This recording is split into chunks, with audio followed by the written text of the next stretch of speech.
Okay, looks like we got a full house here, so let's call this meeting to order.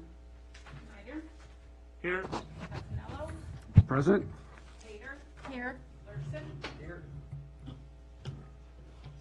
Shannon, Shannon, here. Morris. Morris. Morris, here. Ware,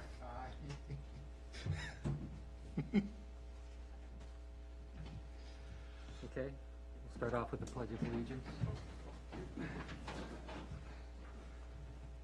I pledge allegiance to the flag of the United States of America and to the republic for which it stands, one nation, under God, indivisible, with liberty and justice for all. Steve, I like the t-shirt. Okay, now we'll start on the agenda items. First one on here is the bond release.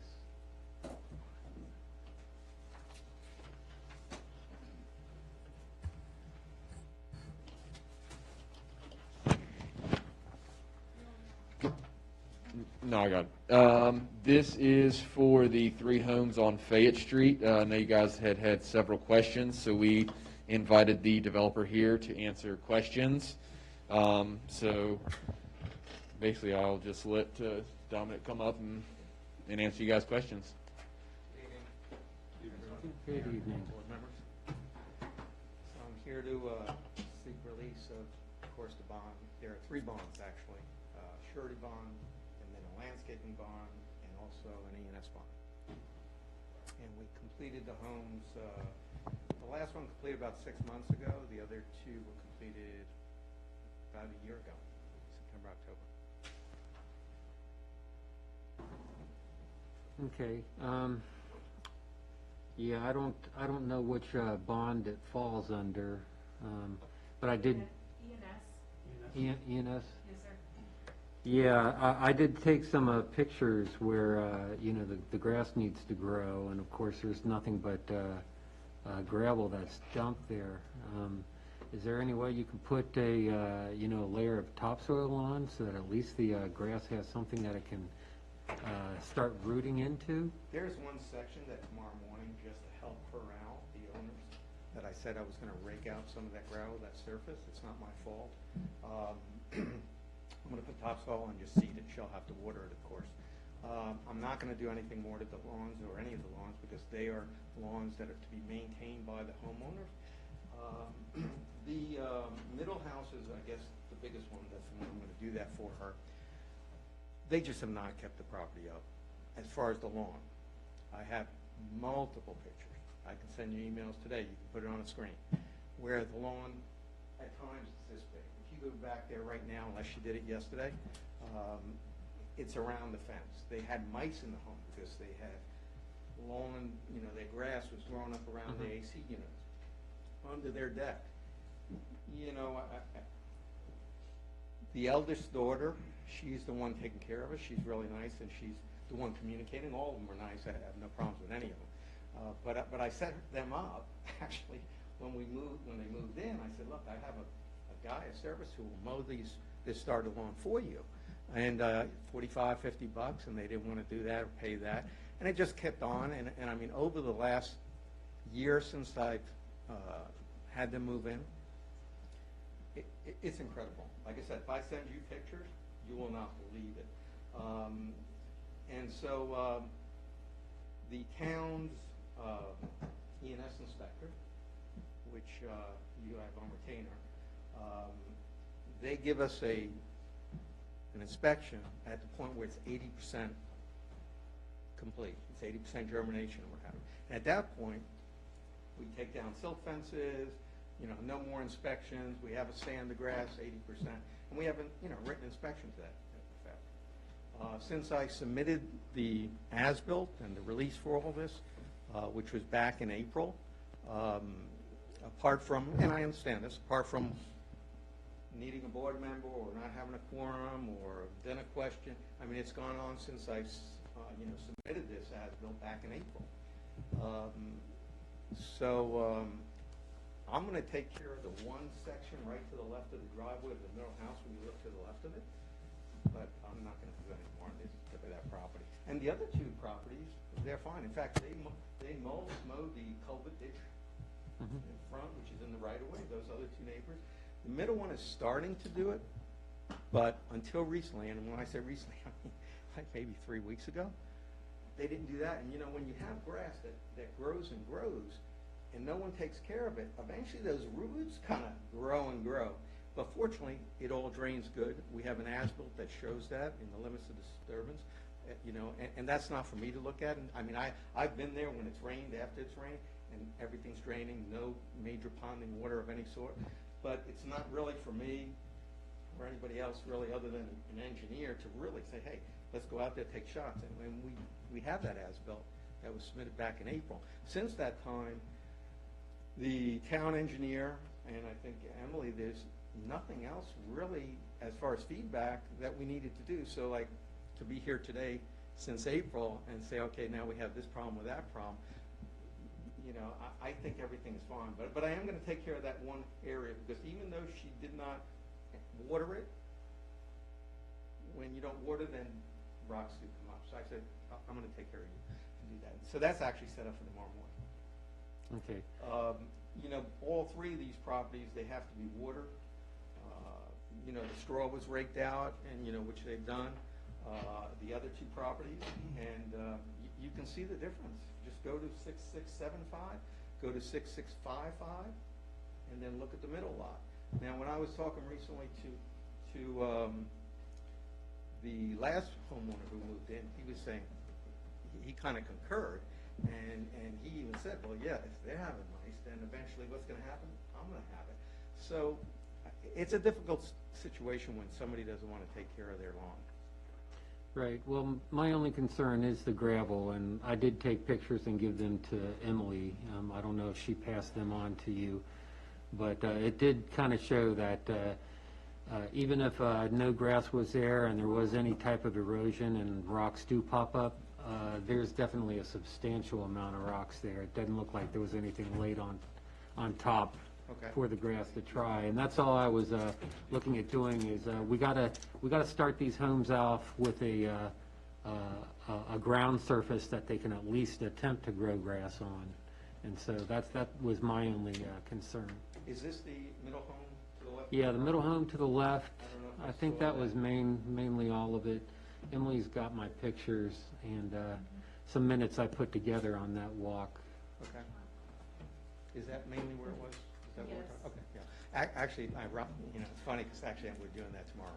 We're going to adjust her back screen door that apparently fell off, and I said, I'll take care of that for you in front. So we're doing that actually tomorrow morning. 8:30 we'll be there. Okay, you Well, have a actually, question? 9:30. Emily, Bob? does the grass issue have anything to do with the surety of the ENS bonds, or simply the landscaping bond? It's under the ENS bond is where the grass is on this one. And nothing with respect to the landscaping bond? Correct. The landscaping is the canopy trees and other shrubs that were put in. Yeah, I think that bond, I only thought there were two. There's a third one. What's the third one? It's the surety performance bond. So is the ENS the Yeah. small one? That's the No, 2001. ENS would be about the mid one. The Oh, it's small mid. one's your landscape. Landscaping, and ENS is the small one, which is this with the rocks. So then the surety bond So would at be the, okay. so at the very least, you'd be comfortable with releasing the surety and the landscaping bonds next week? Correct. Yeah. And we could hold the ENS bond pending remediation of the front yards and dispose of that whenever we're satisfied? Correct. That's what I was looking for. Okay. That would be really helpful, because come this month, I got to pay another fee to renew that surety bond, and that gets expensive. So I do appreciate that. That's what you're. So we're looking at what, October, 5th. Is that when the next meeting is? Next meeting. to vote on? Next Monday. Is that 7 o'clock also? Yeah. Yes. Monday the 5th, yeah. You got a question, Joe? No, I just want to, if you can send those pictures over, I'd like to see them too. Oh, as far as maintaining the. Yeah, you said with the tall grass, that'd be Oh, yeah. great. Absolutely. What is your email? Or should I send You'd it send to it to Emily? Emily, yeah. And I'll forward it on. All right. And so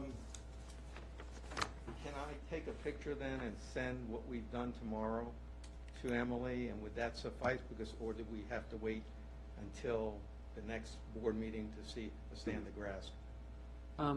Send it to Emily. We'll rely on Emily's decision for the next Monday meeting. Okay. Mr. Mayor, Yes. first of all, thank you for coming, and excuse my ignorance on the process that has happened since April. But, Mr. Mayor, I feel like we do need to communicate, because we're just hearing one side of the story. If we do need to communicate with the landowner, whoever is living there, just to find out if they understand the repercussions of what this gentleman just explained. Because if not, then we're taking his word and we're not talking to the resident or residents. Correct. Well, they have grass that it's growing. I understand that, but you're here in front of the board and you're sharing your personal, professional view of it, which I'm not doubting your professional view, but the landowner or the house owner may not know that those are the processes that they should have taken. So I think it's unfair for us to sit here to listen to your side and not communicate with her for her or him to realize what it is that they should have, the steps that they should have taken. Okay, and so, what's sort of reasonable for the one thing I'm doing tomorrow and that bond? What sort of time frame would it be that you'd be able to hear back from them? Because sometimes they're busy, you know. I was gonna do a couple of things like a month ago, and they were supposed to confirm, and then they just didn't even confirm, and, Well, again, excuse my ignorance, but if I was in your position, I would have already forwarded those pictures to Emily with grass growing already, instead of saying I have them. oh no, I communicated with Emily back a long time ago on that, and also the trees, and, right, Emily? Yeah, I'd have to look back at the photos to see at what level the grass was growing, or if it was during the standard E&S inspections from our inspector, where she went out and took the photos. I don't recall getting all the photos sent I don't over. think I sent you, I don't know if I sent you photos, I don't recall, because I was just communicating, you know, as far as, you know, if they don't water the trees, or they don't water their lawn, you know, that sort of thing.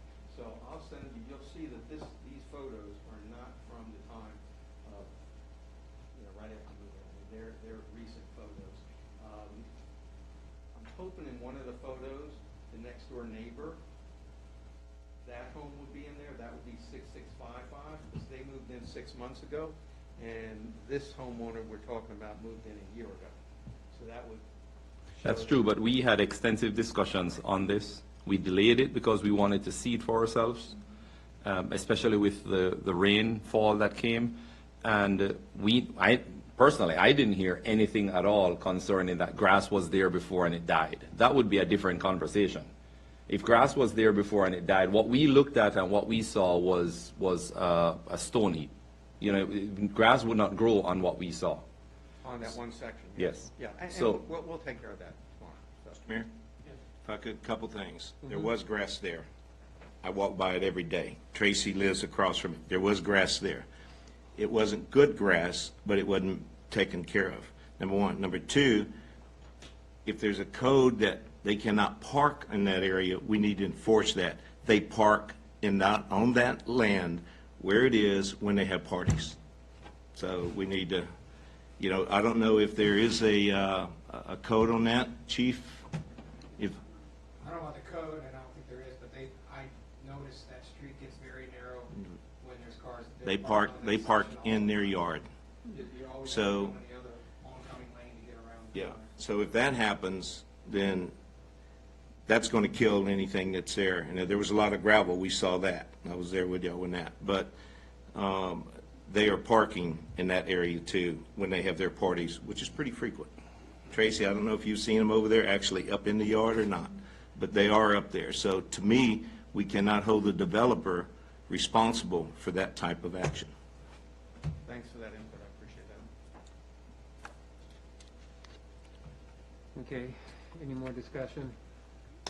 So how are you going to find out, are you going to reach out to the homeowners?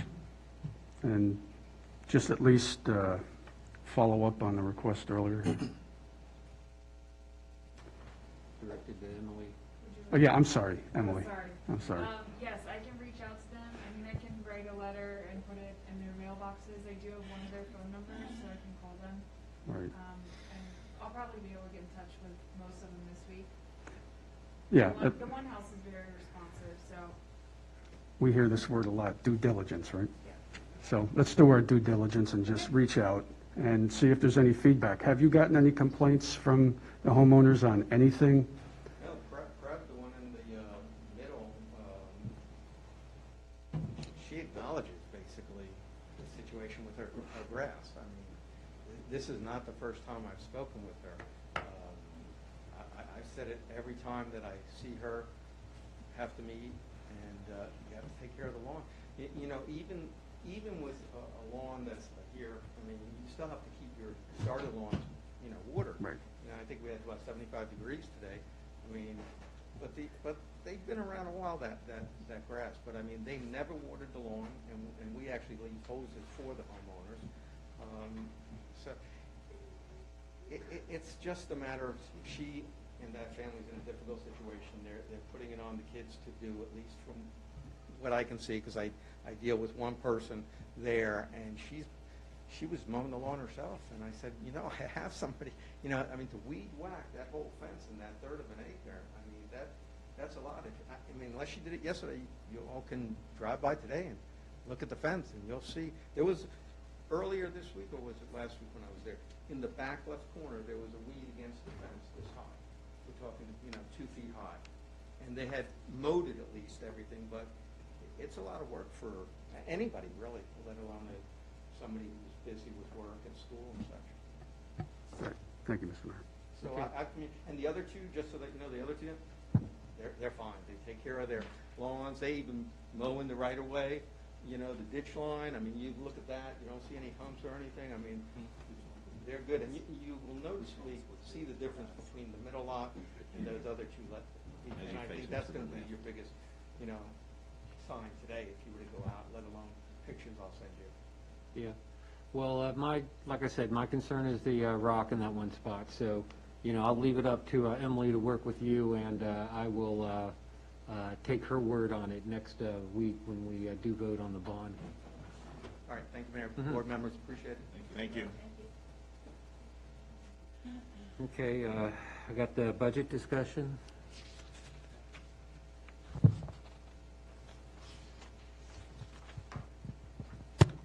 Morning, council. Good afternoon, council. Or good evening. Long day.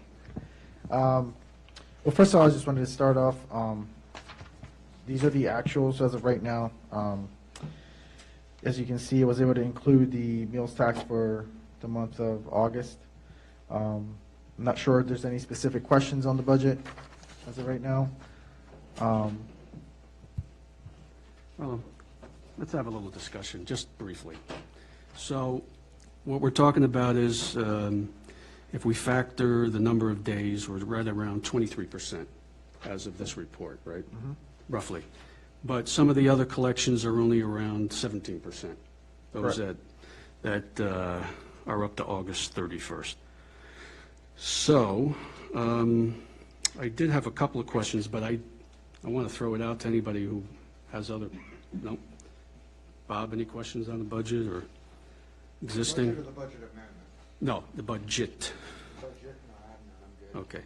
All right, just quickly, for information for those that may not know, can you put a note in here, Roberto, on the bank stock tax, when that typically is received? So some of these revenues, so actually, for example, the sales receipts, we're about 3 months behind. So we are still trying to capture the last one from June of last fiscal year. So some of these you will see, the revenues really aren't going to be gauged as much as easily as the expenditures, because some of these revenues do come in different times of the month of the year.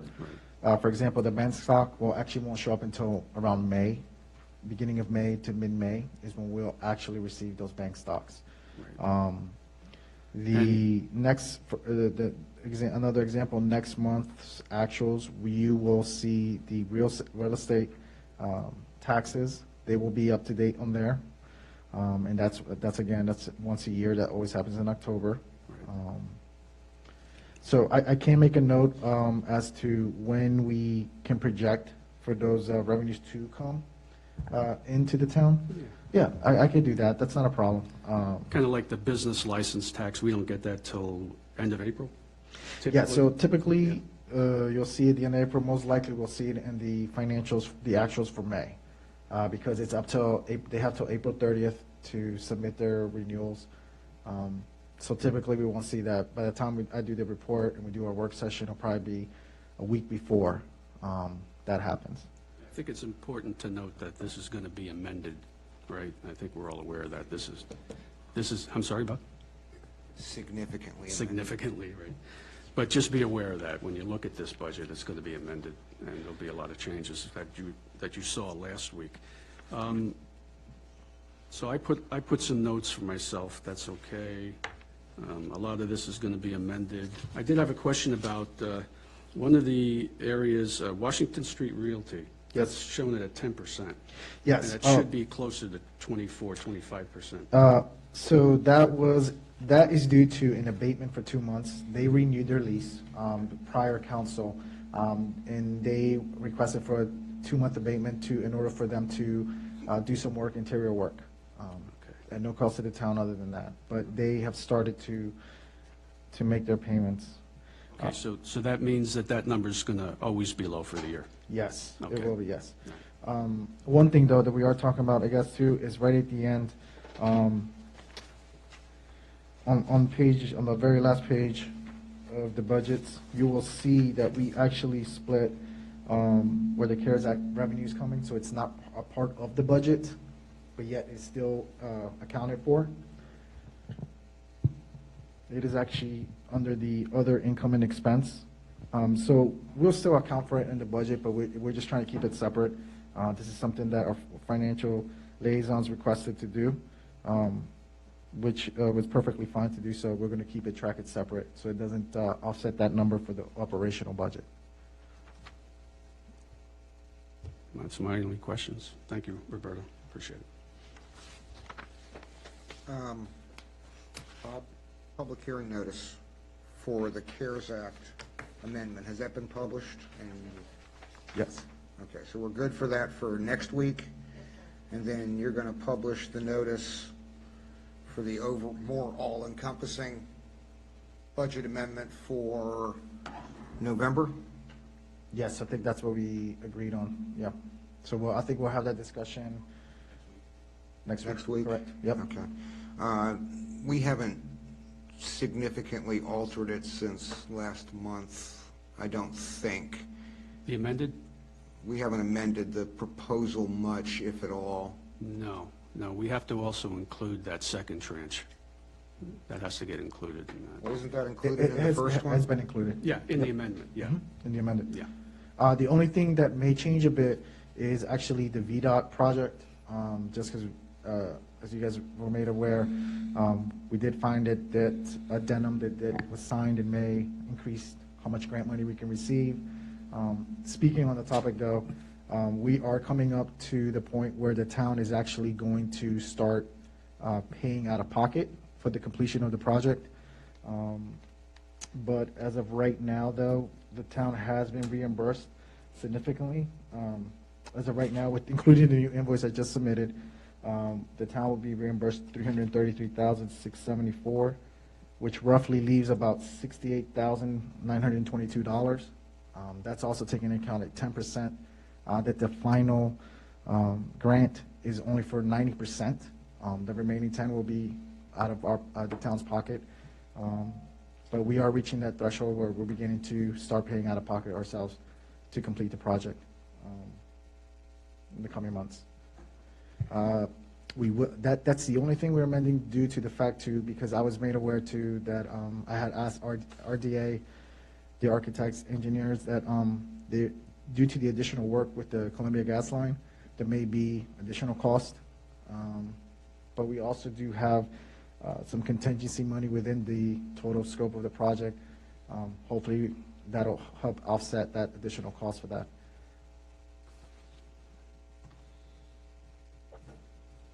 I'm good. Good? Anybody? Any questions? Yes, sir. So that, the newfound money, isn't gonna cover it, we will have to pull out of pocket some of the stuff for the, Columbia Gas. Okay, But we have created, in the amending of the budget that we're going to do on November 5, there has been created a, for lack of a better term, short-term reserve or exigency fund with the excess. So we'll be good. okay. We won't have to draw on the reserves, I don't believe. We actually set it up to, we were drawing on the surplus from last year, so. Yeah. not yet. That's good. I mean, after all, I mean, obviously, but I mean, after all the shuffling and reshuffling, there is a bottom line net plus that we don't have allocated to anything. Okay. It's not a whole lot, but Yeah, not a lot. Okay, thank you, Roberto. Okay, we'll move on. Next item, certificate of appreciation. I think you guys have seen in the emails that I've, was very impressed by a young lady who was, awarded, by, the First Lady in their, recognition of the 100 years, women's rights movement. So I requested to get a certificate of accomplishment or excellence award together, and we're going to be giving this to her on next Monday. Just wanted to put that on if anybody has any comments or any suggestions for next week. Well deserved. Yeah, I think it's Class great. act. Okay. That's all I really wanted to bring up, to make sure you guys didn't have any concerns on that. We'll move on to the next item, which is a discussion on invocation. As you guys know, I pulled that off of the town meeting agenda because I have this belief of separation of state and church. But Chris brought that up to me the other day, that he was concerned and wanted to discuss it with you guys. So I thought it would be a great item to have on here to get everybody's input, to see if I disturbed, I guess, Sensibilities? disturbed anything. So I'll let Chris start this off with discussion. Thank you, sir. In 2014, when this was put on the regular agenda, I felt it was important, not because as a Christian it was deemed to be a Christian promotion, because since then, since its inception, we've had Muslims that have come inside here and have shared with us what they're doing for the community. That personally, on the council, I didn't know they were that involved in the community. We had a Sikh that was here, Catholic. I just feel like it's, my personal opinion is separate and apart from my Christian values. It is good to get as much faith leaders or those that are characterized as 501c3 entities involved in our community, so we can get to know about them. I have personally reached out to 2 in the community, they carried to full term, and I'm not saying they will come and share the invocation. It's just that they are operating in our community and we don't know much about them. In the same way how the Haymarket Food Pantry, they were operating in a town building and we didn't know much what was happening with them until I got involved and became the liaison for the food pantry. Because I believe these entities needed a voice from the dais that we can share with our community members, that they are here in the community and the good work that they're doing. So separate and apart from that, when the invocation was removed from the agenda items or from each agenda per month, I asked the mayor about it. He indicated that he removed it. But I would like to entertain a discussion if anyone would have an issue a strong issue with it not being back on the agenda, primarily because we get to see the different faces of individuals who are faith leaders, regardless of what faith they belong to, but we get to see them come before us and they share a little bit about their organization, about their churches, about their mosque, their synagogues, or their temples. But I think it's good for us to invite them, for them to bless Now, when a Sikh comes or a Muslim come and they pray, I'm still praying to Jesus. But I still appreciate the fact that they come and they share what they're doing for the community. And I was rather impressed, especially when the Muslims came and shared what they were doing for the community. So I'm not sharing this as a Christian primarily, but I would like to see this being added back to the agenda and to be back as part of our meeting. Okay, anybody want to? I'll be glad to. I echo everything Chris has said. One of the, I forget which one it was, got a couple people volunteered to help them out in one of their church events and things. I think it's good for the town. I too am a Christian, and I was disappointed we didn't do it, but I appreciate tabling it now for us to discuss. So I am 100% in favor of prayers during our meetings. I think it opens up education, diversity, acceptance, which is something I think that in general our society is needing, especially now. Okay, well, I mean, I do appreciate everybody's opinion, but if I do this, I want to make sure that we recognize diversity. This includes some of the controversial beliefs such as Wiccan, pagan. Are you guys willing to have alternative beliefs represent their church? I totally would accept them. If they're part of our community, they are a part of our community. Bob, do you have a comment? I mean, I kind of struggle with this, and I'm really torn, but yeah, I like the division of, I love the separation of church and state. I just don't think I agree with you on that. On the other hand,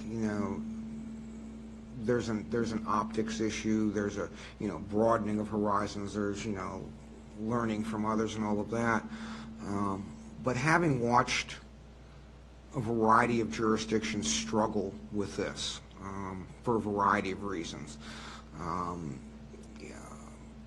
Prince William is very, very good when they were doing it, and I'm not even sure they're doing it anymore. I think an individual board member is currently giving the invocation. I haven't seen a faith community give one recently that I can remember, and my memory may be a bit flawed on that, but I seem to recall that in recent months it's simply been a member of the board. But one of the problems that I've seen in other jurisdictions, large and small, is you will oftentimes see a singular parish or whatever, synagogue, chapel, whatever that denomination's assembly is called, show up more often than others, and then I have gone to meetings and been a flamethrower and thrown some bombs. I've also seen some of the clergy do the same thing and create issues for jurisdictions by saying things that in the current environment are not, I guess politically correct is a kind way of saying it, but can be considered inflammatory to some. I mean, I'm not absolutely opposed to going back to it, but if we do go back to it, as I recall, under the original provisions, there were some strict time limits and provisions as to what could be and couldn't be addressed, just to keep it from becoming potentially inflammatory or insulting somebody. I mean, do I have an issue with a Muslim coming in here? No. Do I have with a Sikh? No. Christian, Catholic, Jew, take your pick. It doesn't bother me, and I think we could all learn something from a little more exposure to everybody's religious beliefs, but I just don't know that in this particular environment, it's really a good idea at this point in time when people are looking for things to squawk about. Like I say, if you can keep it short, keep it on point, 5 minutes or less, and instead of some of the 20 or 30-minute, bully pulpits that we've had in here in recent years, I could probably live with it. But anything more than 5 minutes, I think we're here long enough. Okay. Anybody else have any comments? Barsha, you want to weigh in, or you want me to go? You go ahead. Okay. So in 2014, in July of 2014, that's when the invocations began, when we first came on council. And we never actually voted on installing the invocation other than by assent. We didn't vote on that. We voted on guidelines in August, I believe, of 2014. I can go back and look at all of that. At the time, I was in favor of the invocation, but what I saw over the last 6 to 8, is that 6 years now? 6 years. 6 years. I'm trying to do my math, right? I saw some good invocations, some really good stuff, and then stuff that seemed to get a little far afield of the guidelines that we established and that we voted on. So at this point, I'm not sure that it is necessary, to be honest. Whether you want to believe it or not, I am a person of faith. Not necessarily have to say what it is, but I am a person of faith, and I do believe in the separation of church and state.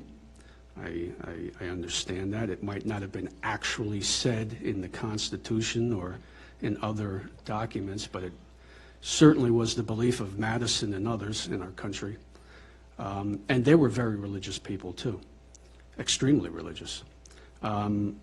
So if we are going to do this, I would suggest that we have a vote on redoing the order of business and the procedures that we have as a council, the ones that we adopted back in July. And, I will respect it, I will honor it. I could use all the prayers I can get myself. But I probably won't be in favor of it, to be honest with you, because I do believe in the separation. So my suggestion is that we if we're going to do this, we have a vote, we change the order of business and instill that in the agenda. If not, Do you want to revisit the guidelines? well, actually, I think we have to, because I remember us, actually, who was here? Brian Henshaw was here, and he did some research, and I think he went through the Senate. It might have been the Senate or the House with the invocations. There were strict guidelines, no proselytizing. It's essentially done to set the tone, guidance for the meeting without proselytizing. I've seen some meetings, though, where here we've gotten way at a far field of those guidelines. And I would just be concerned if we did do this that we would go far afield again. So that's my thought. Okay. Marshawn? It's been my experience that invocations have usually been done by board members or council members. I have seen, obviously, through the town and other jurisdictions that they do have faith leaders come in and present. I think faith leaders are the backbone of our community, and whether or not they're in-town leaders or the greater Haymarket area, I do see that as a great opportunity for them to come in and introduce themselves and for us to get familiar with the services that they provide the community. I would agree that it does need to be within limits and set some expectations, just so that we can continue the orderly business of the council. We tend to run a little bit long. So as long as the guidelines are set, it's clear the expectations, I think it's a good way, again, to introduce the faith leaders to the community and to us. If it does come to a vote, I'll be happy to consider it then. Thanks. Okay. Chris, you want to comment?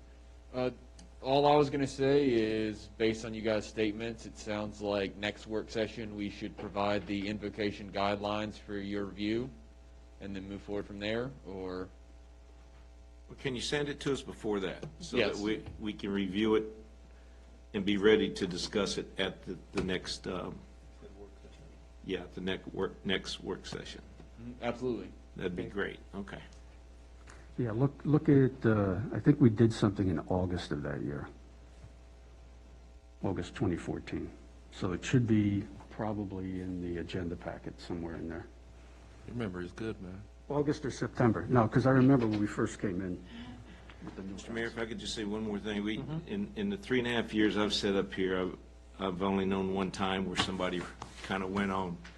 But the guidelines, just my opinion, I know he's going to say, is just we ask them, tell us what the church is doing right now, and pray. That's it. We're not the prophesizing and everything. You're right. We don't need that up here. Yeah. But I just think the interface, and for the people that watch this and see that, I think it's a feather in our cap. But we definitely need to keep it minimized. I agree with Joe on that. So.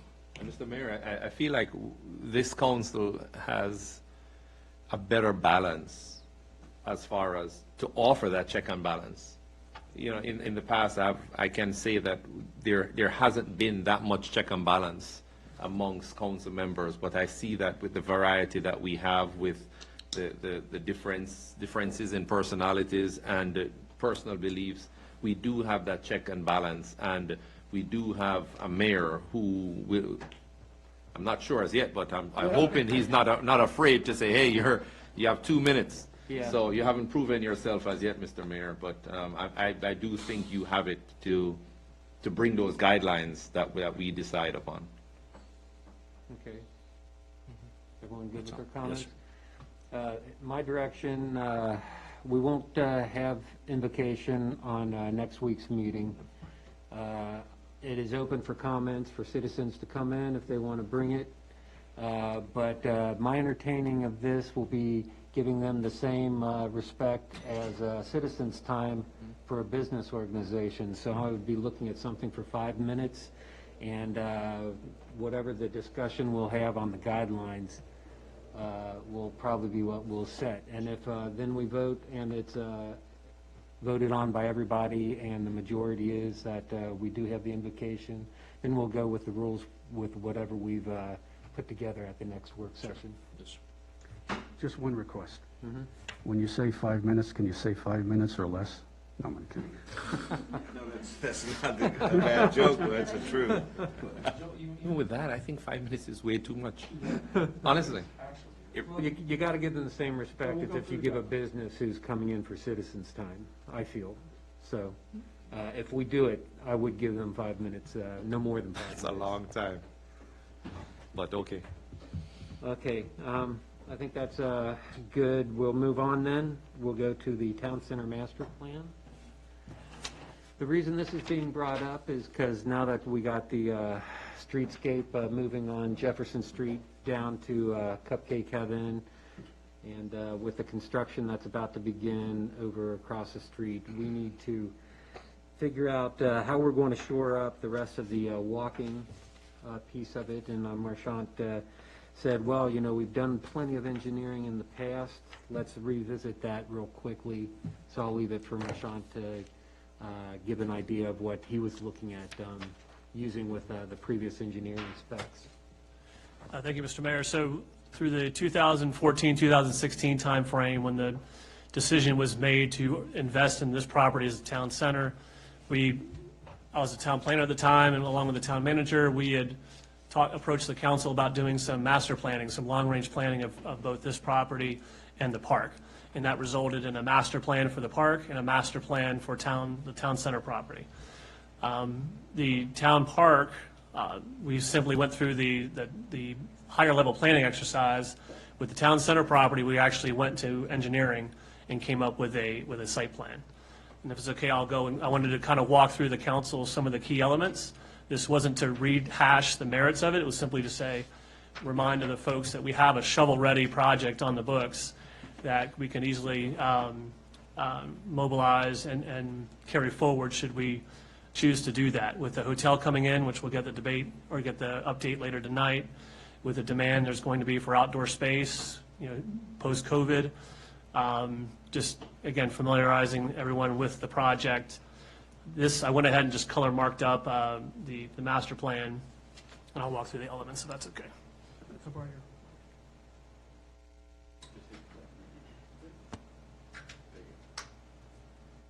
So Emily, I did talk with Emily in 2017, the site plan was approved. So some key elements, we have Jefferson Street, Washington Street, going from, so it's oriented north is this way. Exit Realty is next door, it's Copper Cricket, Washington Realty, Town Center, Cupcake Heaven now, and the outbuilding there. Some key elements is it takes out the driveway along Washington Street Realty, turns it into green space. The areas you see in dark are the parking. It is a two-way plan where it comes, you have two-way traffic that comes in off of Jefferson Street. This is right where the project has ended. You're able to go through both directions. This does create a separate parking area next to the PD and would provide some relief for Cupcake Heaven right now with folks trying to get in and out. Right now, most of the parking lot comes out in this direction. It would close this part, create some pervious parking here. So this wouldn't have curb and gutter. It would still kind of create that graded level space. Sidewalks to a kind of a meeting area, seating platform out on the corner. And there's a landscaping plan, not on this sheet, but it does create a streetscape of landscaping. The red is the sidewalks. Here it transitions from the 10-foot pedestrian project down to 8 feet, and that would carry it to the corner. Right now, I want to say the sidewalk out here is around 5 feet, so that would carry it out to 8 as well. Correct me if I'm wrong, Emily, part of the thinking at the time was with the bike lane going away, cars closer to the sidewalk, create a wider sidewalk, and then create some landscaping to separate some of this activity from the street. Dumpster pad here in this location. Again, sidewalk connections, able to get around the building. One of the most costly elements of the project was the addition in the back, which had an elevator. So the internal, there was a pretty big plan put together, a lot of engineering put into renovating this space, renovating the police department, renovating the upstairs. This is our entrance right now. It was going to move it to a more common entrance that would come through the building. This would be the elevator shaft, but as time went on, the cost, as I remember, it got to is that? Yeah, it was astronomical. It was astronomical. So most of you were there were that anyway. So that's when we moved to the exterior renovations and trying to get more out of the budgeted monies that we had.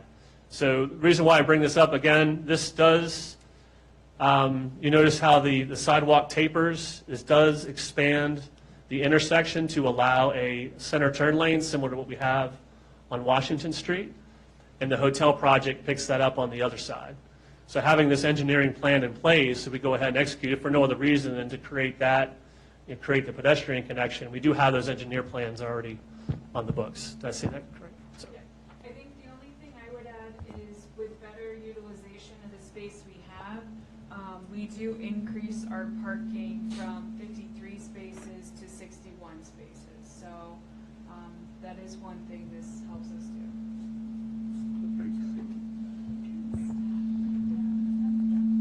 Is that me? That's you. Feedback. Bob, can you turn yours off real quick? So anyway, that was just a general overview, approved in 2017. Some of the cost estimates were pretty high for the site development. I didn't know if that was because of the underground stormwater in the back. It is the addition with the elevator and then the underground stormwater. You can see it right back there behind, yes, right in there. And then tying it down into this new culvert that they've just put in with this project right there. So it's exclusive of the elevator or with the elevator? With the elevator. Okay. So yeah, the idea would be, if we were to go through this project, not do the addition, but just to do the site planning. So, thanks. So, yeah, keep this in mind. this will be probably one of our next steps for expenses.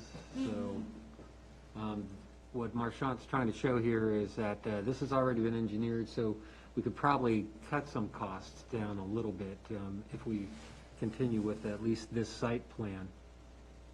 Bob, you have a question? Not so much a question as a comment. I would love to see it get done, especially the paving and the green space and all of that. But I think one of the things that we have to recognize is how we got to the place that we're at. You know, park versus town center versus streetscape with limited funds. You know, this plan was created at a time when other things were already in the works and was simply the last in an ever-changing series of initiatives, proposals, and priorities.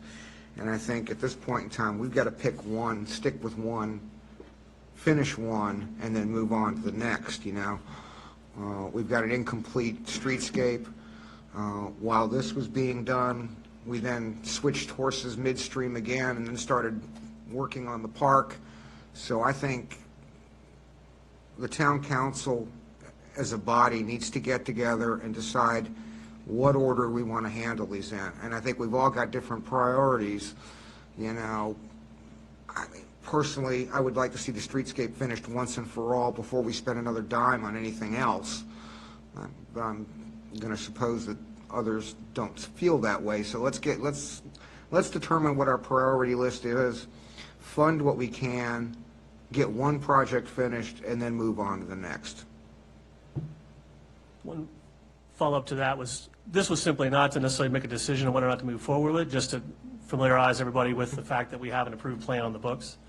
The most pressing improvement in my mind is the center turn lane on Jefferson and the connectivity of the sidewalk, because right now we have that I don't disagree. Fragmented. So I don't disagree at all. I don't know that we can move independently of that, where we could just do the sidewalk and the lane extension or lane widening.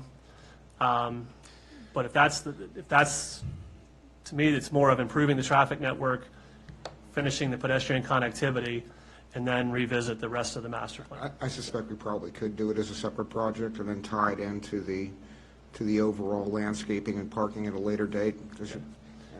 Until we address paving the backside of this building, I mean, and when we're talking So would it- significant expense. Would it be worth doing the exercise of staging something like that? Just to kind of phasing, another way of saying it, sure. Phasing and stripping out elements that are doable, perhaps, or that could be funded from other sources.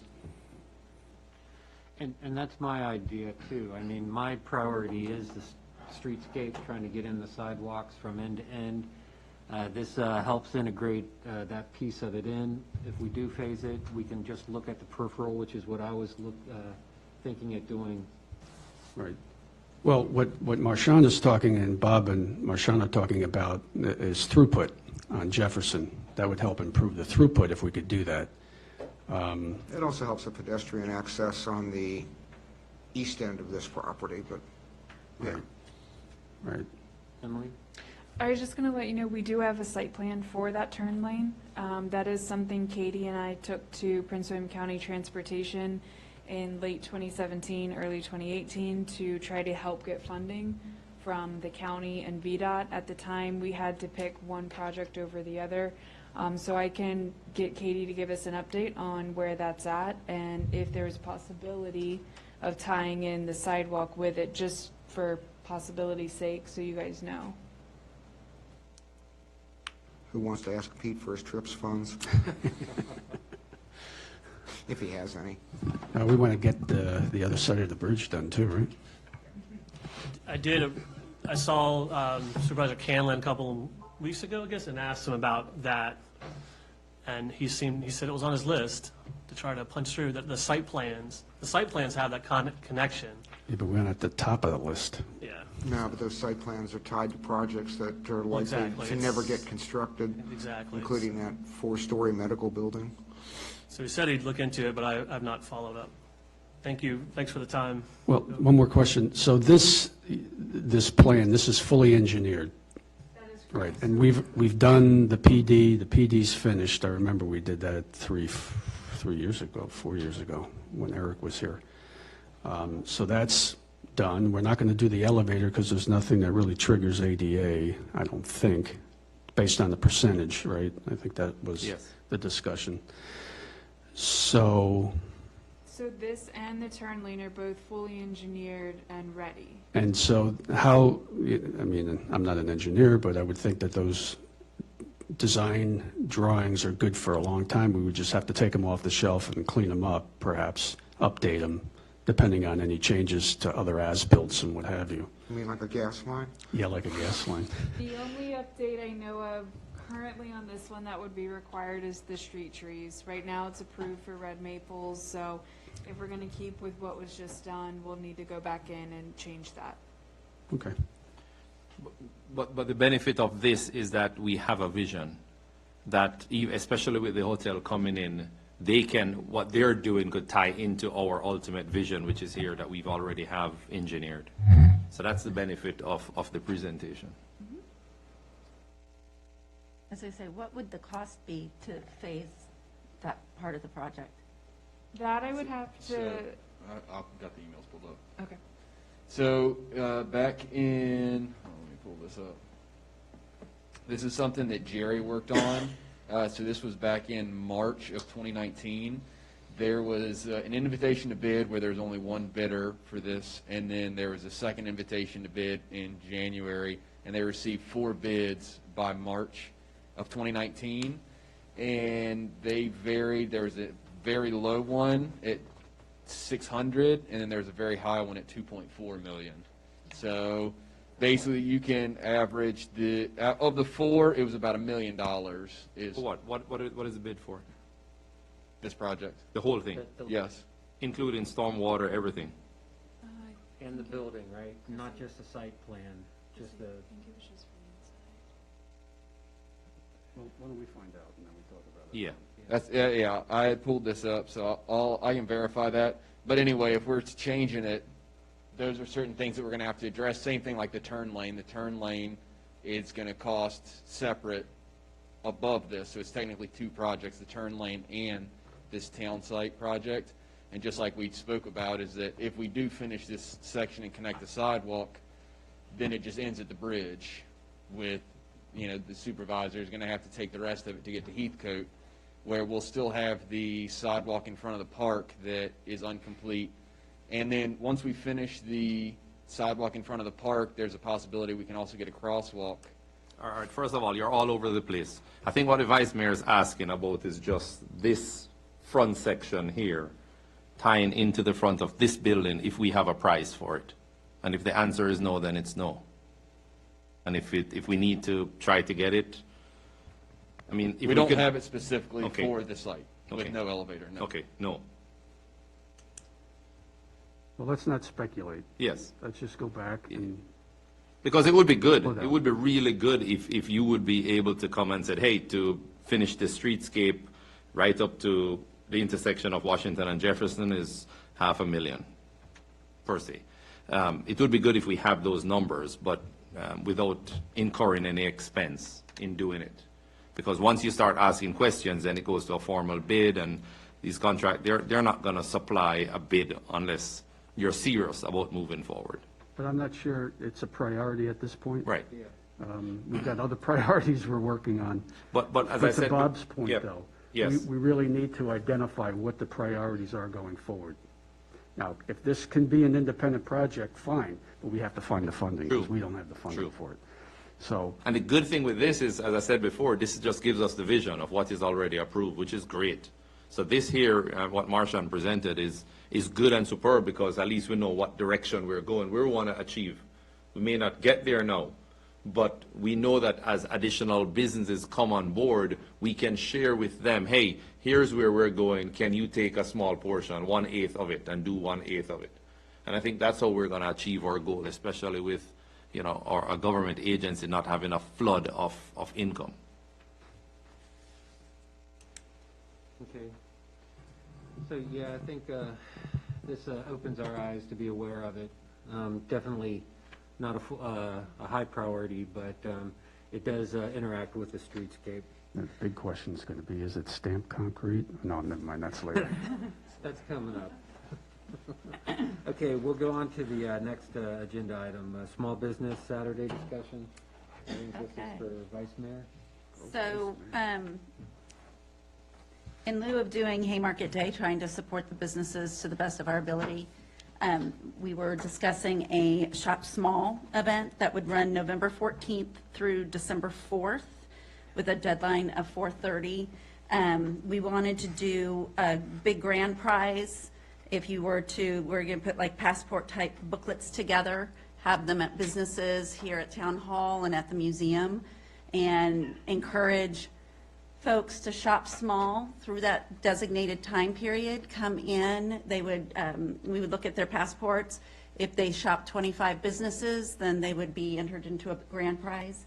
If they shop 10 businesses, they'd be entered into a prize for like some Haymarket swag type thing. So we'd really like to start that ball rolling, start advertising, connect with businesses, and get some involvement, try to have more people come into Town Hall and ask us questions and be involved. So that's where we are.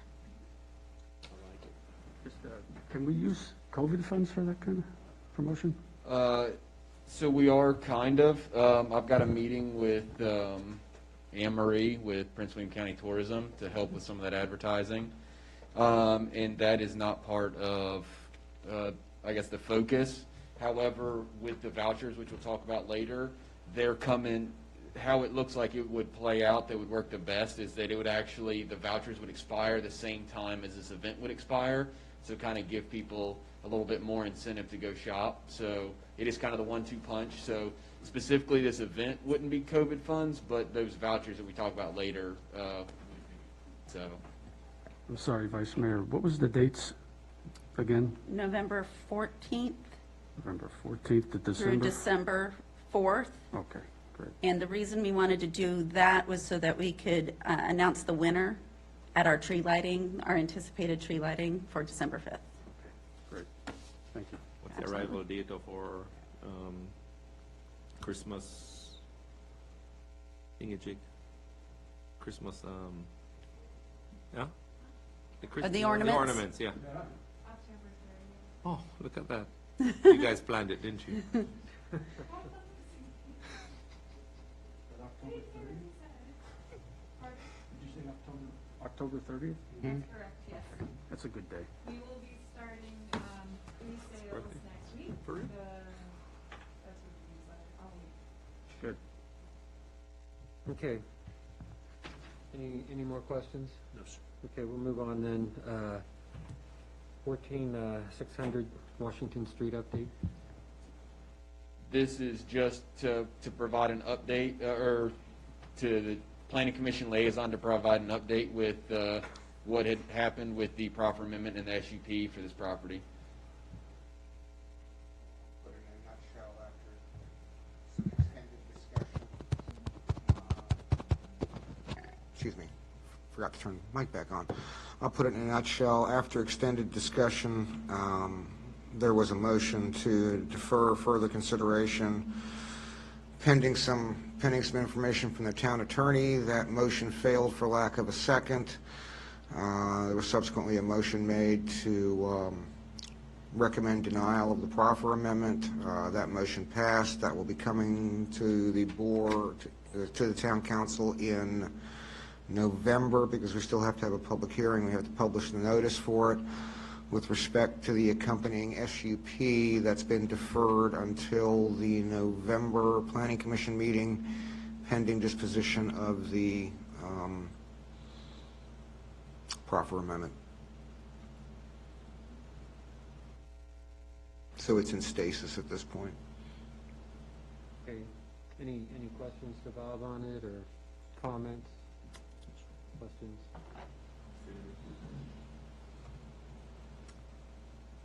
Okay. Then we'll move on to Planning Commission vacancy. Without objection, I would direct town staff to advertise the vacancy, and we'll act on it in November. Just an update. Mr. Utz, who was appointed by the previous town council, he had missed 2 planning commission meetings, and then on the 3rd planning commission meeting, after basically being notified that if he misses 3 in a row, you guys would have the opportunity to relieve him. He called and basically said that unfortunately he's not able to devote as much time as what's necessary, so he withdrew from the position the day of the last planning commission meeting. So, Wasn't he appointed rushly? Was he rushed in? Was it like last minute? correct, he was a last-minute addition in June, and he was unable to attend a meeting since then, and that's why he withdrew. So that's the open vacancy. So we will have the term limits and all that once we start accepting applications. Or in the alternative, we can simply reduce the number of planning commission members down from 7 to 6. It's up to you guys. I was going to ask, Can we Yeah, go 6, we or can do go we have 6. to go 7 or 5? No, it's 5 or more, between 5 and 15, any number between the two. Odd works best, I'm assuming, but.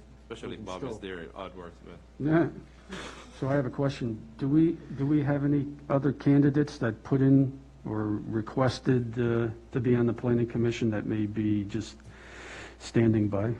I'll have to review, not that I can recall off. I think everybody that had put in an application was either appointed by the previous council We didn't have or any was others. appointed by you guys. Yeah, I don't remember any. We had a couple for the ARB, but not for planning commission. I don't believe it. Go ahead and research it, but I don't I had believe. objected to it because some of them were never reviewed. The applications were never reviewed, even though they were in full. But the mayor at the time went ahead and appointed us. I don't recall I exactly. can't but recall off the top of my Just, head. yeah, just check and see if there were other names, and then. We'll just republish it anyway, and let's, you know. Right, Yeah, exactly. my turn. It's going to be my preference is if we can get more folks involved, let's do Right. it, and if we're Agree. unsuccessful, then we can We can revisit narrow the it 6. down. 'Cause Yeah, It- I have someone in mind, but I don't know if, how to reach out to him. I'll have to probably talk to you, and No, he already said no. he said no, so I'm trying. we could always pressure some more, but, great candidate. Good, he's got Don't he's, plan on mentioning any names, but, well, I'll just say he's got a Great good candidate. background as a transportation planner, so yeah. that would be helpful. Yeah, good. If you're listening, we know you're out there. And while we're talking about vacancies, the BZA, are we still down 2 folks with the BZA? Do we know for sure? No. All right, can you check that for Monday? I'm sorry, Mr. Mayor, can we check that for Monday? Yeah, going off agenda here, Yeah, I'm too. sorry. Well, it just jumped in my mind because I have a sense that the BZA might be hearing some things within the next 6 months. Do we That's have just my gut. vacancies? Well, I thought we had one, but I didn't know if, I think we've got more than one, if my yeah, study of it was correct. And I know there's at least one. I know there's at least one. But there were, I guess Chris will probably have to go do some research. I thought enough were nominated at the last session of the last council. Was it ARB? I don't think anybody was nominated for BZA, Yeah, was there? I'm almost sure. It was, The Tom Utz was appointed to the BZA, however, at you guys' first meeting, we prevented that from going to the circuit Okay. court. So there is at least the one vacancy. okay. So that we just haven't addressed yet. And then the other thing, Emily just reminded me of it, is with Planning Commission, that's one of the reasons why this council expanded the Planning Commission from 5 to 7, because we had the 2 additional, Mr. Howlett and Mr. Baena, were 2 applicants that didn't get appointed. So when you guys expanded it to 7 and then appointed both of them, I think that may have been everybody that had put in an application. But like I said, I'll still have to go back and look at all the applications to see the dates and who we had back in June, if we've got any still available. So currently we have 6 active members. Correct. Including the liaison. Correct. Okay. Okay. We'll move on then. We're now at the CARES Act expenditure items. So I have provided a memo for you guys. I've gotten some calls, so I understand that it may be a little difficult. I didn't think about that when I first did it. But what I wanted to do is I just kind of wanted to show the benefits. So if you look at the residents, the benefits to the residents, there are several nonprofits that we'd like to donate to, which would total $65,000. The voucher program, which we discussed, would be every real estate tax-paying residential property would get 4 $25 vouchers. Now, what we need to do is we just need to get businesses that are willing to participate and would accept those vouchers to agree to it, which Miles is actively working on. And then there would be $20,000 in outdoor furniture. Those are the picnic tables, the umbrellas, the trash cans to increase the capacity for some indoor spaces. Cupcake Heaven, Pizza Rum, a Hidden Jewel. A lot of these places don't have a lot of seating area. The coffee shop, Eugene's, which is now Ethel's. So all these places are at a pretty substantial reduced capacity, so that's why we're doing the outdoor furniture. And then after COVID, the town will get to continue to have these because it was something that was purchased specifically for COVID. However, the life of them will last longer than December 31st. So that shows you where, with the residents, they would benefit from about $140,000 worth of aid. With the businesses, we've got $100,000 would go towards the grants, and then $5,000 is what we would have to work with the IDA, which that is something without objection. I'm going to have to try and bring an agreement to you guys. It's very similar to what the IDA had an agreement with Prince William County, just to we give them money, and then they cut the checks to the businesses, and we have to do it that way legally. We've got to do it that way. So that's the agreement that we'd go through, but that would allow $100,000 in business grants to in-town businesses, and the application is being worked on by Miles, and then it would be myself, Vice Mayor, and Miles would be the 3 individuals that would review the applications for basically successful completion of what's required. It's an in-town business. They're experiencing where we'll have 10 to 12 different items that COVID specifically affected their business in certain ways. So as long as they check all those boxes and it is accurate, then that's how they would qualify for the grants.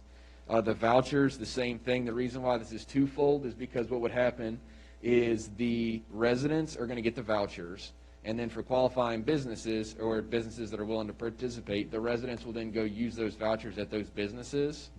And then the businesses would then turn in the vouchers and get repaid for those. So essentially they're getting surplus, or not surplus, but a stimulus, and it's basically we're aiding residents. So if a resident is in need of food and some restaurants are participating, they can go get food, use the voucher, and then the town will cover that cost. So this way you get the residents and the businesses both get a benefit by doing the vouchers this way. There's several localities that have been doing it, Middleburg, Orange, I think Culpeper, the town of Culpeper is also doing it. It's one of the tried and true methods that people have done and seen an increase to. The same thing with the outdoor furniture. Again, this is for basically the restaurants to come out and be able to have that additional seating. And then we've got the miscellaneous costs, which is the contract, the payment fees. So with the vouchers, with the grant program, stuff like that, it's going to cost us some money with some of those transactions, just because you've got to go through a certain, you got to go through the red tape to do it the correct way. And then there's the postage and advertising, because with the donations to the nonprofit, which I can get into which ones I'm looking at, and some of the voucher programs, things like that, I really want to focus on putting postage out there. So like a postcard that indicates if you're in need of childcare, food, clothes, you can go to these different locations. If you need utility services, rent and mortgage relief, if you need flu shots, some testing services, all those things are what I'm currently working on. So with the nonprofits that I've got right now, we're looking at Haymarket Regional Food Pantry, and then House of Mercy, which is just down the road a little bit near Jiffy Lube Live. They are really good about food and then child services, diapers, formula, things like that. And then Axe, which they also do food, but they also do the utility and rent and mortgage relief. So that's where the focus would be with them, is the utility service and the rent and mortgage relief. And then Novant Health as well. With Novant Health, I've actually already talked to them, and the plan is they've got infographs and things like that, because right now what they're experiencing is the difference between the symptoms of the flu COVID, the common cold, they're all very similar. So if they send out the infographics, kind of like what the symptoms are and what you need to do and when you need to do it, I actually talked to them about sending, with the donation that we would make, we would expect a mailer to go out to everybody in the zip code, so all 20169. So if you guys are more than okay with us doing that. And then we've also talked about trying to offer free flu shots for Town of Haymarket residents. We're still trying to work out all those details, as well as work with Prince William County EOC so for some of the testing and stuff. Like tomorrow, there's a test at Long Park. They're used extensively. For example, tomorrow it starts at 8, and you have to be in line waiting by 10 a.m. if you want to get a test. So it's got 2 hours, and that's all they have. They don't have any more tests. So this is something that some of these donations would help. So just the way that I've got it broken down is the food pantry and House of Mercy, I was going to donate $10,000 to. Between the two of those, that would feed several families for about 2 weeks. Just depends on the numbers that you're looking at for each one, but it's substantial help, and it's also letting us let the Town of Haymarket citizens know that if they're in need of food or child services or clothes, that they can go to one of these two places. And I've talked with the executive director for House of Mercy, and I've also been in contact with Haymarket Food Pantry as well. So just letting them know that if they need help, that these are places they can go. For ACTS, I've got $30,000 because when you're talking about utilities, and normally when I talk to the director or the CEO of ACTS today, what they're experiencing now is that people that are coming to see them have actually not paid electric bills or utility bills for 4, 5, 6 months sometimes, and you guys are aware of what your utility bills are. So a $200 electric bill in the summer when it's 90 degrees and you're 4 months behind, it's pretty substantial. And the same thing when you're talking about mortgage and rent relief. They can help out, but I think with $30,000 we can do our best, because these funds also have to be expended by December 31st. So I talked to them about some numbers and figures, and they didn't seem to have any issue with it. And in fact, he said that if there's any reason that they're not going to be able to make it by the December 31st deadline, that is where they actually offer help to several food pantries, to include the Regional Food Pantry, House of Mercy. They also help with Park Valley. So they said that if they're unable to use the full 30 for utility and rent and mortgage relief, which they didn't think would be a problem, they would roll it right into the food to be able to deliver that service as soon as possible. And they were more than happy to give us as much information as we need to get it out to our residents as well, certain numbers to call, because they also offer food delivery. So with that, if there's people elderly or unable to drive, that they'll actually deliver the food to them if they're in need. And then with Novant Health, I have $15,000 because it's going to be a large education and informational push, and as well as when you're talking about the flu shots and trying to expand some of the COVID testing stuff, it does get quite expensive rather quickly. So that's how I broke down the $65,000 for nonprofits. And really, I would like to get going as soon as possible. So as long as there's no very clear signs that you guys don't want me to go down this road, which we're going to need to change here pretty soon, I would like to start this next Monday. As soon as you guys accept the budget amendment and make the allocations for the CARES Act, I want to start getting this together immediately. I have 3 points, but first of all, this is good information for us, so good work on it. My 3 points is carried to full term. Are they in any way qualifiable? Unfortunately, with the way that the money is very specifically able to be allocated, it needs to be places that are doing things specific to COVID. Okay. So that's what, in relations to donating for nonprofits, it actually disqualified a lot more people than you would think, Okay. because they're not doing stuff specific to COVID. Now, that would not disqualify them from being able to apply for the business grants. Okay. And that's the whole thing is, so with the business grants, that's what, we'll have several questions, which Miles is working on. But it's some of those to say, have you how have you been affected? You know, have you reduced hours of operation? Have you had to let staff go? Have you had to reduce staff's hours? Have you had reduced customers? It's a lot of questions, so it may qualify for one of the grants where, as the nonprofit. Okay, yeah. understand. My second thing is the furniture. What type of furniture are you looking at? Is it similar to what we have at the park? Exactly. Good. And then the other one is the wrought iron furniture that would be behind the town museum, because we felt it'd be a little bit more appropriate with it being the town museum. It would just be a little more historical for the wrought iron in the back of the town museum. And then, correct, the same thing that we've got down at the park is what we would use for in front of town hall. And my third point concerns the contract. Do we foresee the 16,000 increase in? Or we're locked in for until December 31st? You don't, there's no way this could increase? No. Could we demand more of him, of the contractor? I mean, we've got it pretty good. I mean, I think that Martin was pretty good.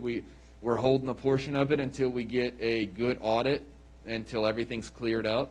We're going to require an actual report of all the things, which he actually reminded me of today in our call with Axe, is that all these people that we're donating money to is actually, they're going to have to do a report to articulate how many people were helped and what services were provided and all these different things, so that then when we're done, probably January, if everything works out the way that I hope it does, in January we'll be able to provide a report of basically where all the money went, what it was spent on, how many people it helped, Right. And that's part of his contract as well. It for us to spend $147,000, including the 16,000 for him, and come January knowing that we owe him more. Because that would have to come out of our pocket. And just a correction, it's also $295,452, because I do have some money set aside. I did not allocate all of the funds, just in case certain things happen. So for example, with vouchers, we can send out $55,000 worth of vouchers in the spending and everything, but if only $20,000 is vouchers are used, then that means that there's an additional $35,000 that we have to spend elsewhere. So that's one of the reasons, getting into the weeds, I've got it set up too, where we've got basically that first week in December, we'll have all the information we need to send it to the IDA so that they can complete the checks and send it to the businesses. And that'll also give us 3 weeks to figure out if we have any additional money, what we need to do with it. So that's not going to be the case. I'm not going to let that happen. Okay. Number All right. one, but we will have additional monies in case, because I also let the nonprofits know if for whatever reason, so like for Axe, if Axe says, man, you guys let the residents know that we're helping with utilities and mortgages and we increased 800% from what we normally deal with, we've got some money set aside that we're able to divert their way to kind of help with that increase. That's good planning. Good planning. Thank you, Mr. Mayor. Yeah, I think that contract is a fixed price contract. And when he was here talking to us, he said he would even extend of his own accord if need be, if I remember right. But that was a fixed contract with a fixed amount of hours. It was, but he also mentioned in our discussion that he would be more than amenable to make sure that he's here until he's completed his task. Okay. So I did the math, so we're talking $274,000 that we're going to be expending with $21,452 in reserve, more or less. What about the election overage, that bill that we got? Are we able to use some of that money to pay for that? So that's something you might want to look at. Yes, that is something that we could, but at this point, it was last fiscal year. We still came in at a surplus. And I mean, we can still do it if you guys want to, but it's a very small amount of money to go back. Well, it's $2,686.96 if my math is right. Yeah, Bob? I'll just say what I say about the budget and everything else. You know, nickels and dimes add up. And, you know, I have a suspicion that we are going to be hard pressed to distribute the entirety of that allocation. And I, for one, am not big on giving it back to the state. I don't think anyone on this dais is big on giving back anything. That's what I was going to say. Just, I mean, based on what we've got right now, how I have it allocated, there's certain things too, for example, advertising. We can easily spend $10,000 in a week and a half with advertising, even with using the Prince William County Tourism, because that's something that doing advertising specific to COVID to try and get people to come and shop here and things like that. So if we were to do that, that is an allowable use. So those are things that 100% we have multiple things that we can still spend it on, but I think this is a conservative thing. Let's get the money out so we can help people, and then we can still have some on hand. But you are correct, is if we need to, we can divert the 2,000 to the election. 2,686.96. We can divert that to the election from last fiscal year, and then that would just increase the surplus from last fiscal year. Well, that was my point in getting the clarification from the Board of Elections, was so that we could do that, and you know, that's money that stays in the town's pocket and not in the Board of Elections pocket. So then I can do that, and then the overage will be about $18,000 after everything's said and done. Yeah. And my math may be wrong, but I'll let Roberto correct me. We're down to the cent. You can't be wrong, Joe. No, this one I guessed. No. In my opinion, like Chris said, I would rather use the money so we can use it in this current fiscal year to help residents instead of getting it back. And we are in a surplus in the last fiscal year. It's accounted for in there.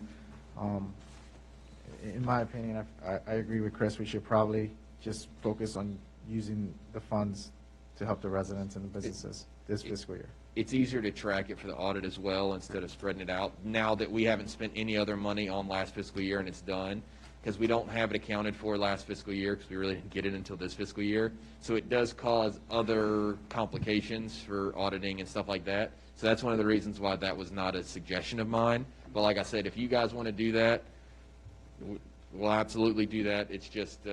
I'll just go on record. We could wrap it up into the budget reconciliation amendment that we're doing now anyway, since we've got to do it anyway.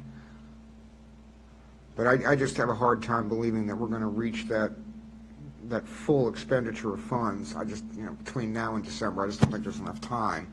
So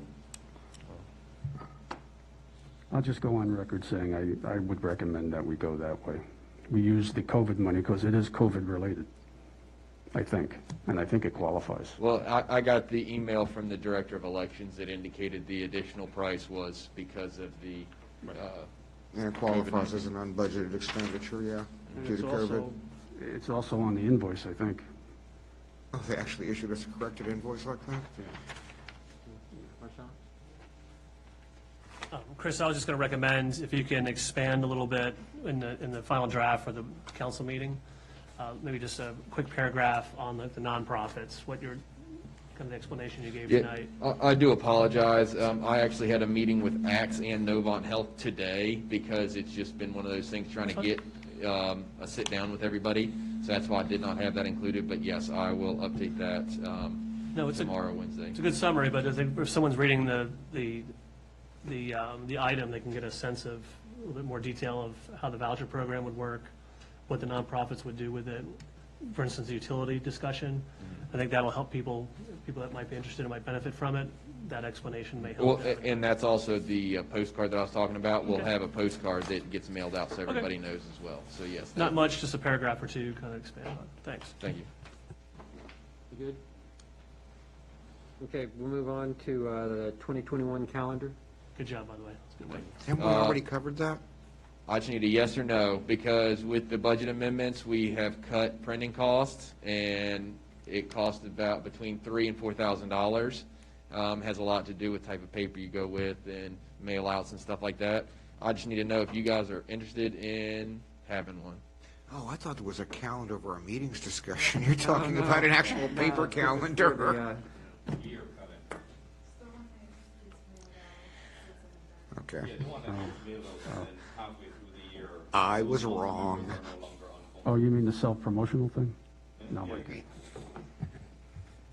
couldn't even send it to my mom because half the people were no longer on phone. Just a little blurb to add. We do put a 3-month calendar in each of our quarterly newsletters that are very accurate with our meeting dates and what's happening. So the calendar is Yeah, it's a piece of advertisement for us, but I don't think it's necessary. Anybody else's comments on it? It's not going to have our pictures in it, hopefully. No, they're going to have you smiling. No. Because I was on the last council, I considered it a waste of money. Okay. I wholeheartedly agree with Chris, but I think we're probably going to be in the minority. No, really? Minority? No. Well, if we're doing the newsletters every quarter, I mean, that seems to, right. So the directive will be, we'll just make sure that that's included in the newsletter each quarter. That's money we can plow back in. Yeah, I mean, that's perfect. That's even nicer than the other one that came on. And then the other one. Hopefully everybody already got one version.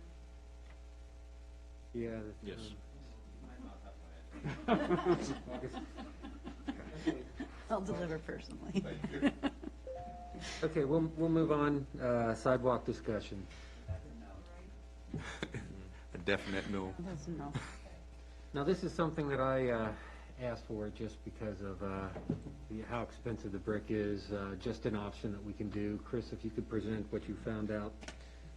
Yes, so what I was able to do is, this is just a preliminary investigation from what I've been able to pull together with a lot of different sources.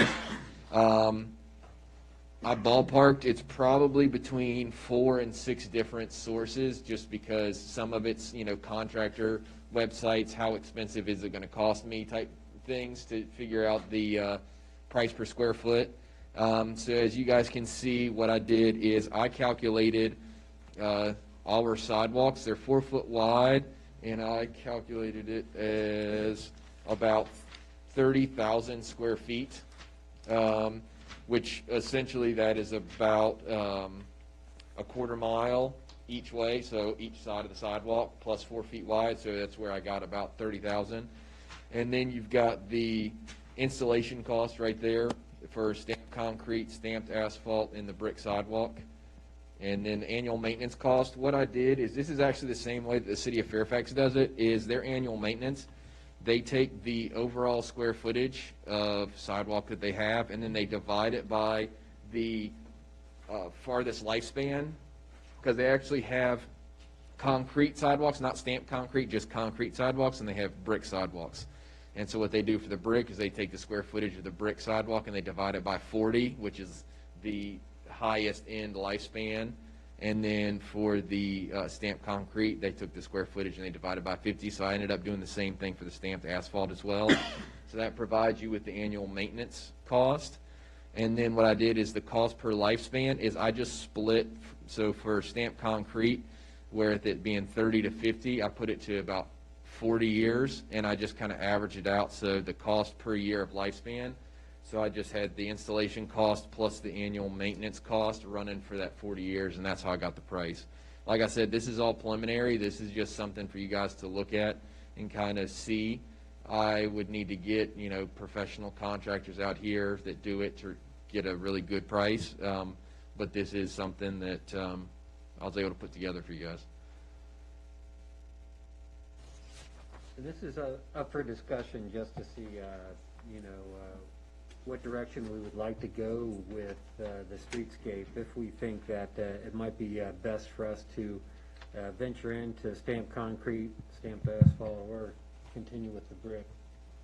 So, I have a couple questions.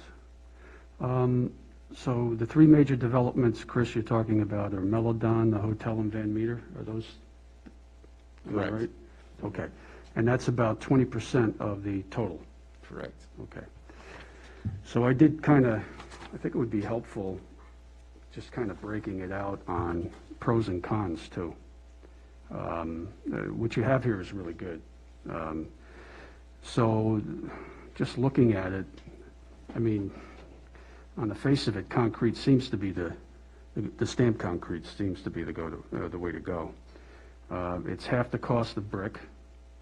On installation, it has the lowest maintenance cost. It's a life cycle of 5 to 10 years longer than the brick. Lowest cost lifespan per year. I mean, you know, the others have some advantages, but overall, I think stamped concrete would be something that we should really consider. And also, do we have to change our standard or anywhere? Yes, so what would end up happening is there are several items that dictate the brick sidewalk, and that's part of the reasons why this came up is because if we are talking about the comprehensive plan, the ARB guidelines, and the zoning ordinance, or the zoning text amendment, this is something that it's kind of the perfect time to discuss it because of that. We're discussing all of those documents as well as these projects that are underway. That's almost 20% of what the sidewalks would be. So that's one of the reasons why we're having the discussion now. Yeah, I think it's certainly worth investigating further. I mean, because when I look at it, I mean, okay, I'm looking at it from a cost perspective, and we're talking about double the cost concrete. The brick is double the cost of concrete and 333% more than the asphalt. That's a big number. That's a heavy-duty cost. So my other question, my last comment, is about the aesthetics. I guess that's a real concern, and that would be something we would like to see as well. How does it compare with the brick? And that's what, I mean, we can hook it up online, but that's something that they've come a long way. I even showed Chief talking about the stamped asphalt, which we're going to try and get here for the crosswalks out here. That's something that when you look at stamped asphalt now, it would take you a minute to really look at it to realize that it's not brick, especially if you're driving down the road. Now, if you're walking on it, you'd probably be able to tell a little bit of a difference. But at the same time, just like you said, you do need to weigh the maintenance cost as well as the upkeep. And that's something that if we are very interested in involving, in number one, completing the streetscape, and number two, maintaining it and making sure that we're a walkable town, this is something that I think regardless of what happens, we're going to need to start diverting. You know, if we're going to keep the brick sidewalks and continue to maintain it, then we're looking at probably spending $50,000 a year just maintaining the brick sidewalks. And is that a cost that you guys are willing to, from this day forward, continue to put in? Mr. Mayor, if I could. Oh, I'm sorry. Go No, ahead, Bob. No, go ahead. I can wait. Couple quick things, yeah, you can go down and look at stamped concrete down at the Divergent Diamond, that's stamped concrete down there, to compare it. The stamped asphalt, being in the business I'm in, I would be 100% opposed to that. I think this maintenance is light. The least crack you get in asphalt, it rains, it freezes, you get potholes. I mean, it just, I deal with this because we have to take care of a lot of the shared paths throughout, well, while I was in Prince William as well as Fairfax. We're having issues all the time. The edges start breaking off, crumbling, and then it's just a domino effect. So personally, I am, you know, the stamped concrete I think is the way to go. I'm not even sure that annual maintenance, I think that's really high, personally. Looking at some, so anyway, I'd be opposed to the asphalt and stamped concrete. I think the brick sidewalk is pretty when it's done right, when it's maintained right, but it's expensive, so. Sorry, go ahead, Bob. Sorry. I actually fully concur with Mr. Shannon. We're going to, by necessity, we're going to have to deal with stamped asphalt here in the very, very near future, at least with respect to the crosswalks, because we quite simply don't have an option. It was stamped asphalt crosswalks or nothing. So we're going to get to experience that, at least with respect to the crosswalks. I think with the actual sidewalks, you know, for me, stamped asphalt's out. I mean, that's something that you got to constantly repaint. You can't maintain it the way that you can stamped concrete or the brick sidewalks. And if I'm not mistaken, you can actually get the concrete, the aggregate colored to the brick color, so you know, there's no painting and none of that. They're actually doing it at the factory now. I mean, you can. They do it that way, or they can mix it, so you're correct. And then, you know, as much as actual bricks are nice and quaint, and there is a horrible amount of maintenance entailed with them and trip hazards and that. I mean, I'm kind of torn, but from a long-term standpoint, if you look at the numbers and the age and the lifespan and the cost over time, maybe we do switch to stamped concrete. You're going to have to sell me a little bit more on it, but I think that's probably where we're headed, given the lengths that we've got to do, and the price of bricks has been escalating, for the last 10 years now? That and we can't get them to match from one sidewalk to the next. I mean, we've got 3 different kinds of bricks out there right now. So, just a thought. I think Marshawn. Sure, so which part, the hotel is putting in new, or tearing up the brick sidewalk and putting new in? Okay. Yeah, because they have to close the aprons off Washington Street. Okay. And then the estimate you did was for if we had to replace the entirety of Washington Street, correct? Essentially, yes. So what I did is I just ballparked it off Prince That's William fine. County Mapper.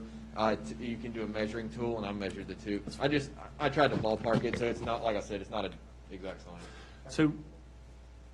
So, our brick sidewalks are a selling point Yeah. in the town. My issue has been with the consistency of the construction. If you look at the initial phase out front, that's been pretty durable. There's been some issues over by the museum, but compared to the newer sidewalks, which have fallen apart and crumbled, a lot of it has to do with the inconsistency of construction. So we do have a standard in the ordinance that says you will use a lift of so much, you will have a concrete base. It's just having the quality control on it to make sure that it's done correctly. It is this is a sidebar, it is 5 foot width is the current mandate. But in terms of aesthetics, the atmosphere that we're trying to create, a lot of it has to do with brick sidewalks. I would be suspect that we could really create that aesthetic with a stamped concrete, although it's very attractive, and also coming up with consistency across across the town. Other than the developers finishing the sidewalks, the next thing that we would have is just the in front of the park, right? Correct. So I appreciate the overall cost, but considering we're so close to finishing that, I would want to look more into the numbers. Right now, we only require brick on Washington Street. It would be helpful if we were able to somehow cost estimate what it's costing us right now to repair that and be helpful. I would agree stamped asphalt makes sense for our crosswalks. Bricks in a public right-of-way is just unsustainable. Recipe for disaster. Recipe for disaster. I look at it the opposite. I appreciate that we're getting ready to update the ordinances and the comp plan. I would recommend that we start with the vision first. What is the consensus on the aesthetics? And then have that trickle down into the ordinances, if that makes sense. Before we change the rules and then change the vision, I think we need to change the vision first and then change the rules. So it's good information to have. I think we need to go into it eyes open. But again, to me, that's a key selling point in the town is our brick sidewalks. So it's worth the additional investment is my point. But I'm happy to look at other alternatives. Mr. Mayor, could I point out one other thing? I don't know if this is a possibility or not. May be able to sell those bricks, recycle them, and sell them. You've got builders out here, some of the small builders that may buy those bricks because you don't have to destroy the bricks when you pull them up. So just an option. I don't know. Unless you're VDOT and you mill them into the machine. Yeah. One other thought, I thought we'd have to come up with a transition plan. Because if we're going to go absolutely. to stamped concrete and we're going to have varying standards, that's just not going to be a good look. Right. Anybody else? Chris? Thank you, sir. I think as far as aesthetics is concerned, we can get close to having stamped concrete look like the brick sidewalk, especially if we get the color in correctly. The problem that we're going to run into if we continue with brick sidewalk, in my opinion, is the maintenance cost over the years is just going to keep, it's never going to go away unless the existing brick sidewalk is taken out and a concrete pad is put underneath it. And I think that was the problem for most of what we have right now in the town-wide crumbles. Anywhere you see it crumble is because there are no concrete padding underneath it. So I think we did have some shortcuts when we approved them years gone. And I think it's because of the concrete padding that's there. So we're looking at 2 issues. We're looking at a constant replacement cost, which is going to cost us more in putting a concrete pad in it and then relay the bricks. But then the maintenance of those bricks is going to lessen over the years if we do that, but we're going to have a front-end expense on it. But I think with the stamped concrete, which I am in favor of, we can get it as close as possible to the aesthetics that Marchand is talking about.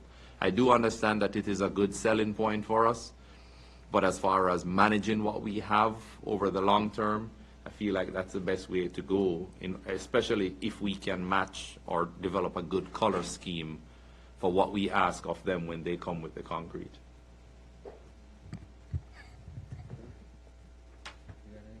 Yeah, I just a thought. So would it make sense to do some kind of a little pilot project? Or is there a place we can go to see it aesthetically to better understand and how it's done? And Steve, go ahead. Over here? They've got it down at the Divergent Diamond. What color? It's brick. It looks like stamped. And it's on the asphalt. sidewalks. Yes, sir, it is. They also have it in That's- Alexandria, Yeah. over that's in right. Carlisle. Yeah. They have something, I think it was Susan Edwards that brought it to me before, and I didn't get a chance to look. They have something similar to that in Culpeper. And I'm not sure where that it's not even stamped asphalt, it's something else. You know what it is, go I ahead. have the samples in the kitchen if anybody really wants. Is that the one Susan had talked to us about? Yeah, Okay. it is, and we actually got feedback that did not hold up well. Katie. Disregard my last comment there, Mr. Passanello. Before you went too far, our engineer worked with somebody down in Culpeper to get good feedback on it, and they said that once the plows hit it this past winter, it crumbled in a lot of spots, so they were now having to look at new applications of You it. see, but that's different. That's plows hitting it. The plows aren't supposed to be on our sidewalks. Right. but Those bricks probably are in like roundabouts it's or in like, roadways. It's a synthetic. It's a synthetic. It's a that they put synthetic in the material crosswalks too.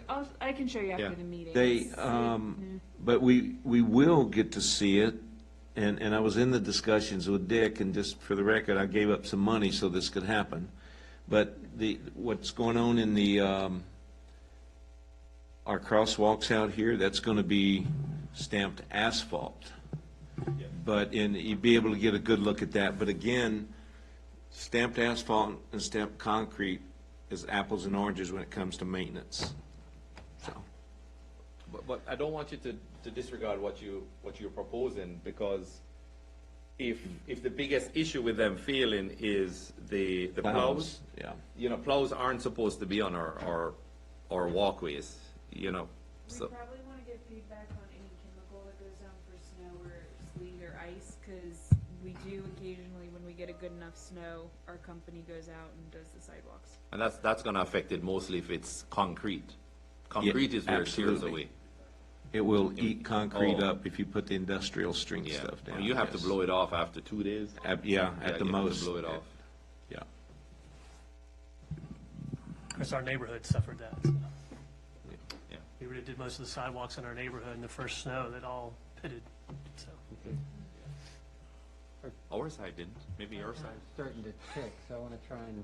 We're moving right along, Mr. speed Mayor. this up. Did you have anything to comment, Vice Mayor? I love the look of brick. I worry about tripping hazards, and then, but I love the way it looks, and you're talking to the girl that wears heels, so let's just be real about it. And I'm sure they've improved the technology, like what we do have at the Divergent Diamond, I'm sure is the cheaper form of it. I'm sure you could get stuff where they have the coloring, like you said, Yes, in sir. the premix, but then they can sprinkle the coloring crystals on top of it, so you can get multi Correct. colors in there, so that there's a dimensional application look to it. But that's something we would have to look into a little bit more. Yes, sir. Okay, I guess we're good, and we'll move on. Newsletter update? I'll keep it quick. It's going out Thursday. If you have anything for it that you'd like to add, just let me know. That's all. I'm sorry, it's going out this Thursday? Yes. Okay. Has it been a quarter already? Yeah.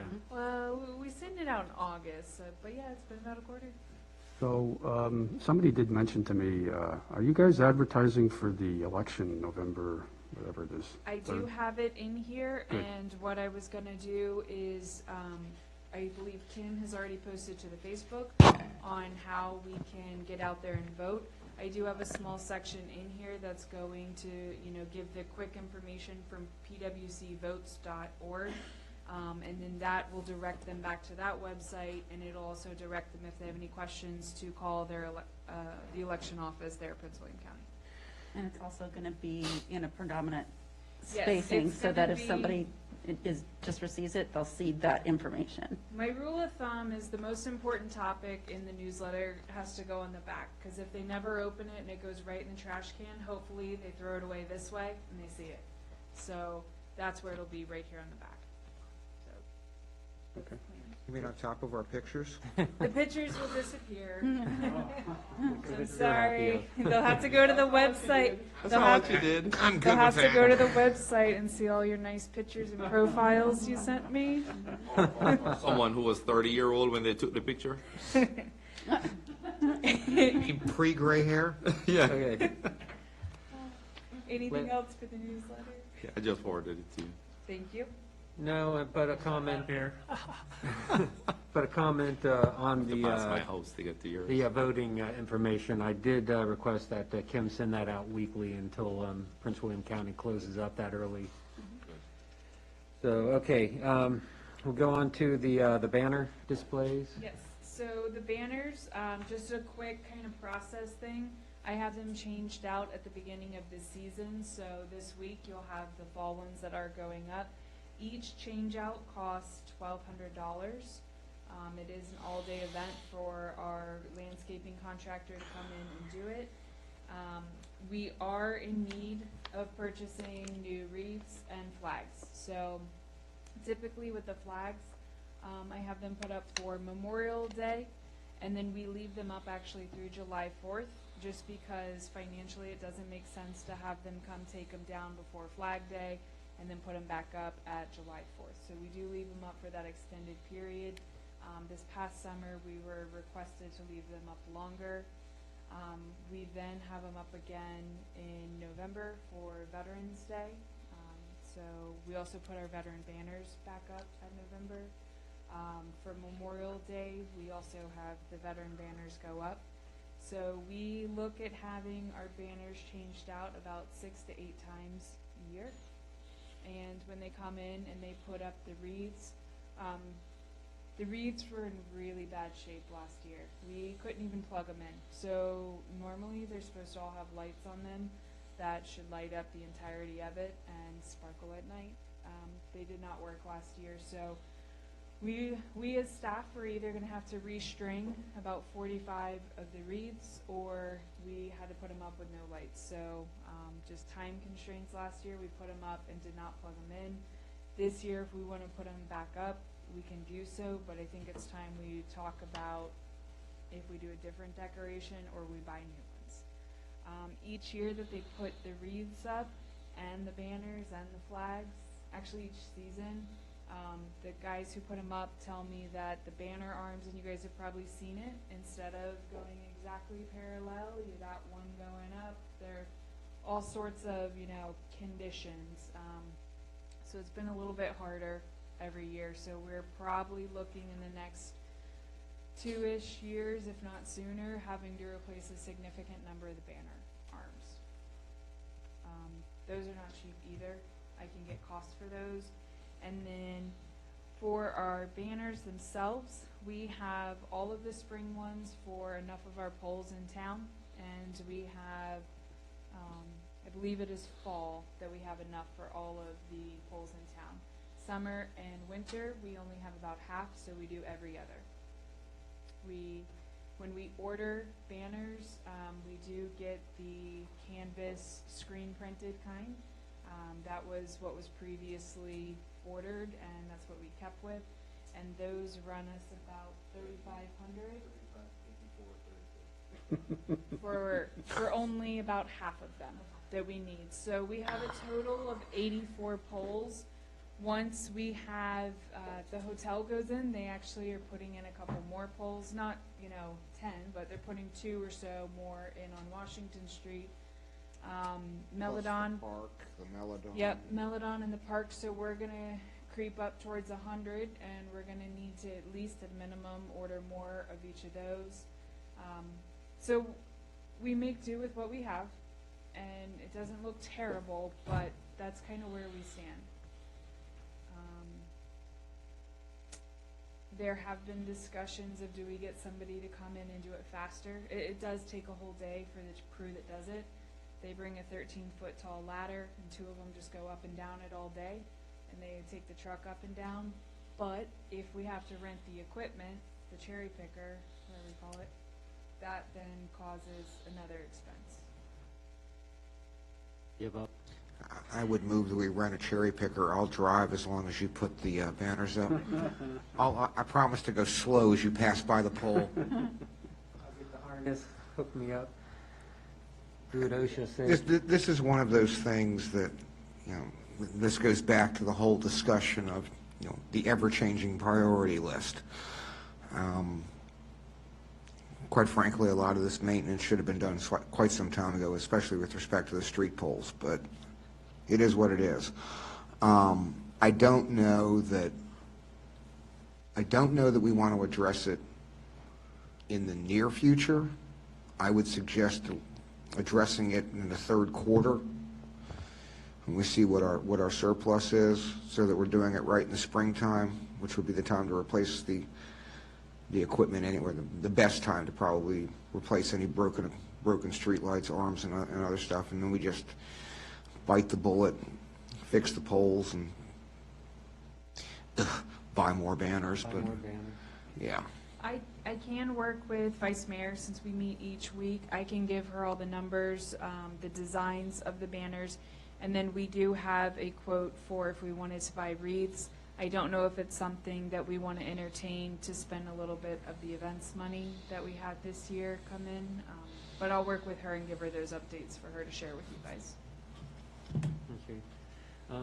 Since we do have a schedule, is there any way we can integrate that schedule of the flag changing into our calendars so that the residents know when stuff's going to change? Because every time we drive down the street, my wife says, when are they going to change? It should be about time for them to change. So I can put it in there. I just go with the first day of the season. I know I'm a couple days off with fall, but I usually hit it right before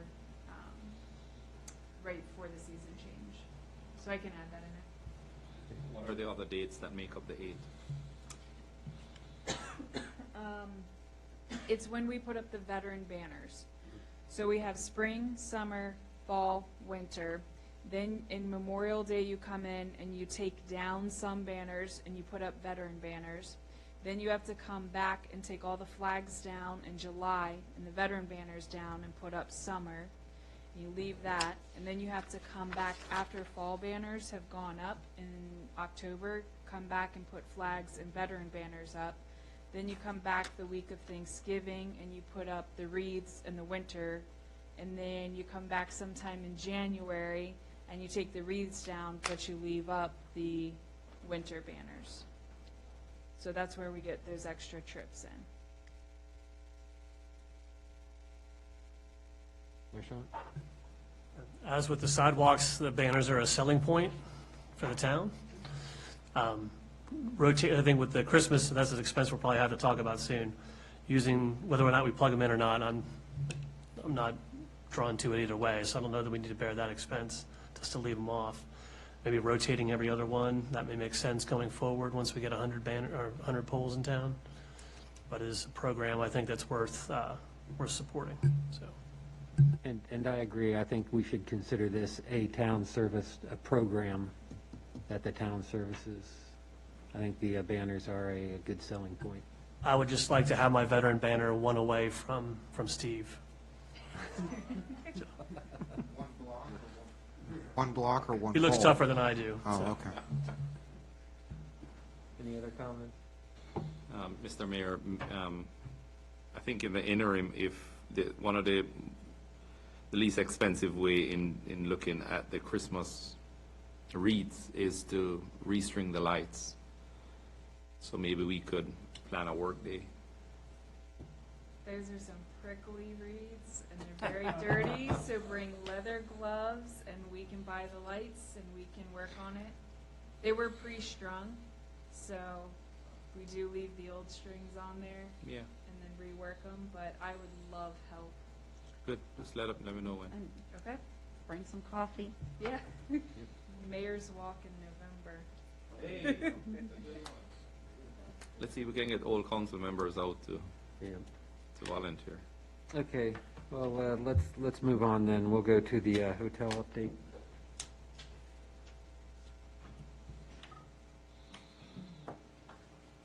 So for our new council, I just wanted to kind of put this image up there. There's one or two minor architectural tweaks that happened since this image, and it is on the Jefferson Street side. I will have that updated rendering. I'm working with the developer to have a couple of those printed, as well as when we get Van Meter's architecturals in for our display cases, so when our residents come in, it's quick and easy to show them. This is the viewpoint from Washington Street and Jefferson. You'll see the museum there in the background. They're currently working through the final steps of their land use permit with VDOT. They had a couple documents that they needed to finalize and get to them. They're doing that on Wednesday. They are expecting to have that permit in hand, hopefully by mid next week, and start doing work on site. They have put up all of the temporary fencing. That was completed today. There was a small setback due to the paving and the milling where it removed their missed utility markings, so that was taken care of. They will probably bring in heavy equipment, however, no work will start until they have all their ENS controls up. That is expected for end of next week at the earliest. We have an ENS inspector that we hire out. They will be on site to do the first inspection, and then they will keep up with the site and all of the ENS regs to do the routine inspections. I have other images of the architecturals or the site plan if you guys would like me to go over them. I can. They're going to project about a 14 to 18 month timeline on construction, weather dependent. I will keep in close contact with the on-site project manager. We will ensure that dust is controlled. You're not getting a lot of mud on the roads. They will have to keep those clean. And just in general, you know, being a good neighbor, we do have noise ordinances on construction that they will have to abide by. That's kind of where we're at right now with the hotel. Are there any specific questions? Rashawn? So the construction entrance is going to be off of Fayette?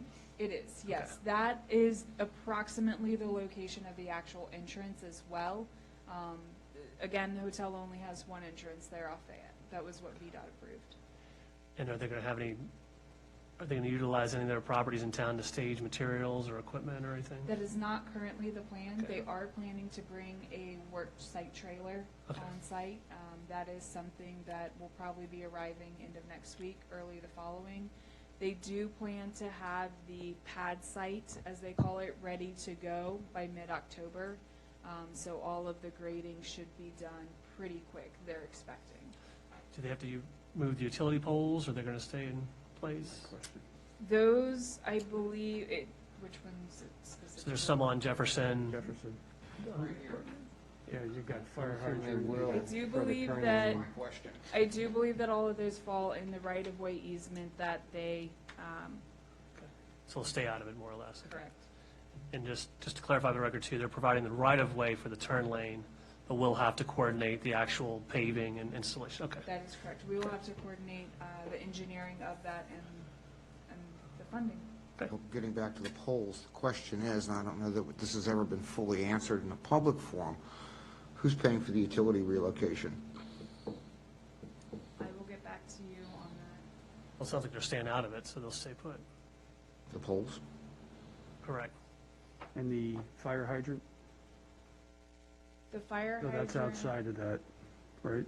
that's on the backside? Yeah, isn't there a fire hydrant just off of Jefferson? Yes. And I don't know what else is underground there. Give me 1 second, I'll pull up the. Probably a gas line that's in the wrong place. Any utility relocation within their print, they have to take care of. Yes. Right. So if they have to relocate the fire hydrant, they will do so, meeting the fire marshal's recommendation from plan review. But if they release land and they're building back, most likely they're going to leave all that as part of the street construction, which is our bailiwick, which means it'll be our expense.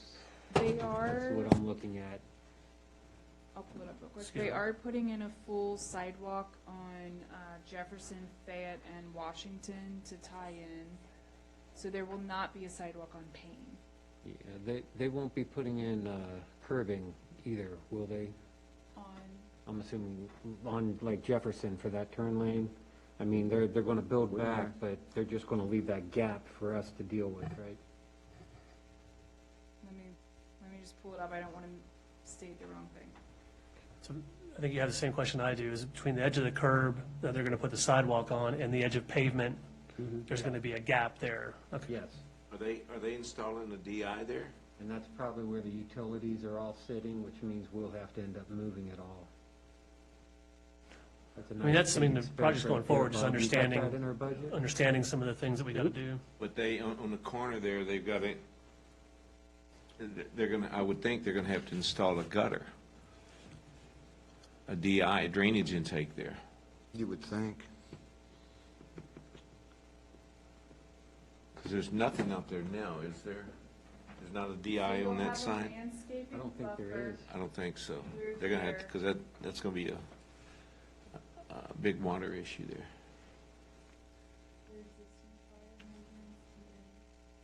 They agreed to do brick on Jefferson, which was a good, And Fayette. and Fayette, which is a good tie-in.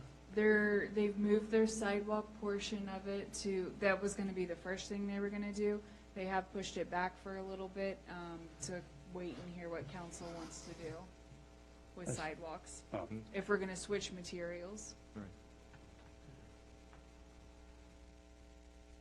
Well, if they, well, we'd have to see Well, the their Jefferson schedule. facade might be, Well, my you'd have to time see, we're doing. we'd have to see their schedule too. Yeah. We have right-of-way dedication will go all the way back to the backside here, and then further up will include.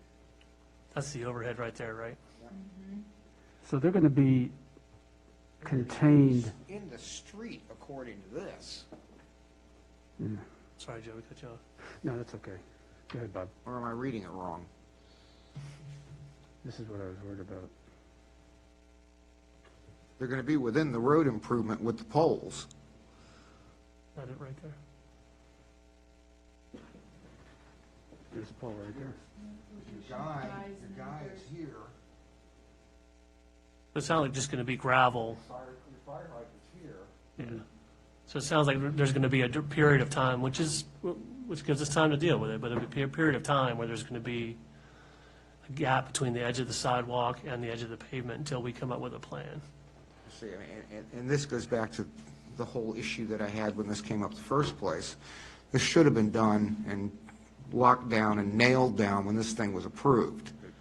And now we're stuck with the ramifications and So that, conditions and everything else, and we don't, quite frankly, we don't have funds for it. Right, and it hasn't been engineered, Hasn't been probably. engineered, hasn't been funded, there's no revenue stream for it. Right. And here we are stuck because this thing got jammed through in a hurry.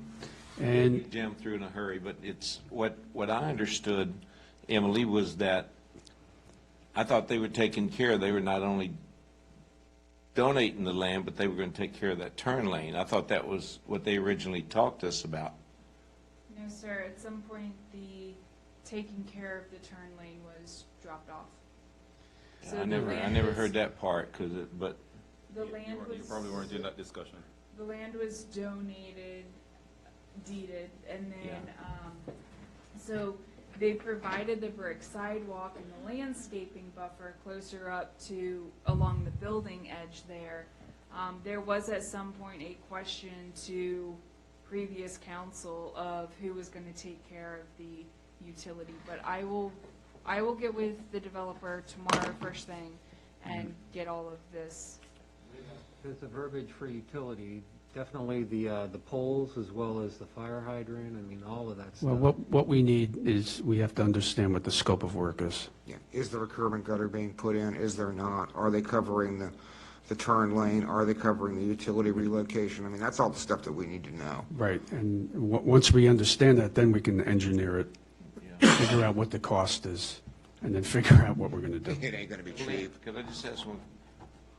Was that, because when they sat there and they briefed us originally, and I talked to the one gentleman, I forgot his name, they were taking care of the turn lane. That was part of their selling point to us. And if that was taken off, it had to be other than on the dais. Is that correct? Was that a discussion off the dais? And staff was not privy to all of that discussion. We mean discussion were taking place between our members of council and them? Yes. Prior to or post approval of the plan? It had to be after, because Bob, when they first came here and briefed us, and then I talked to the one gentleman standing right there where Miss Leonard's sitting, and he said, oh, yeah, they'll take care, to be good citizens, to be good neighbors, they'd take care of that turn. They were donating. He even told me approximately how much money it was going to cost. So if that was taken off, it was... During the entirety of the process, so right from coming in to pitch the idea of this would be a great location for this, to asking for a zoning text amendment, to, putting in the special use permit for a taller hotel, modifying those applications, to getting approvals, demolitions, and site plans. So it all happened in those months. It's a gift that keeps on giving. So I guess at this point, we want the project to succeed. Yes, of course. And So I think with that is that the road will still function. We're just going to have that period of time where there's going to be that gravel. And the burden on our But budget. the problem, Yeah, but we don't have to solve it immediately, I guess is what Well, I'm but saying. the problem- I don't think that's the case. I don't think you're going to be able to put that turn lane in or do that without moving at least that first Exactly. pole. Well, I guess that's the problem. We don't have to, the project can go forward, the road will Wait a still minute. function. We're going to have to come, if we want to expand that to match our side, we're just going to have to do It's- some more. they're going to be able to do their hotel. It's going to look really bad. It's going to look rather stupid, for lack of a better word. Exactly. And we don't have any funding identified for this scope of work, which we don't even know what the scope is. We don't know what has to be relocated. It has to get engineered, and then we have to figure out how we're going to pay for it. So we really don't know what we're doing, and I'm curious to see if there's anything written anywhere. I mean, they must have some kind of a deed transfer for the property. I don't know. I'd love to see what that looks like, as well as any other agreements we have with the builder, with the developer. I think that's critical. We have to understand what our responsibility is here now.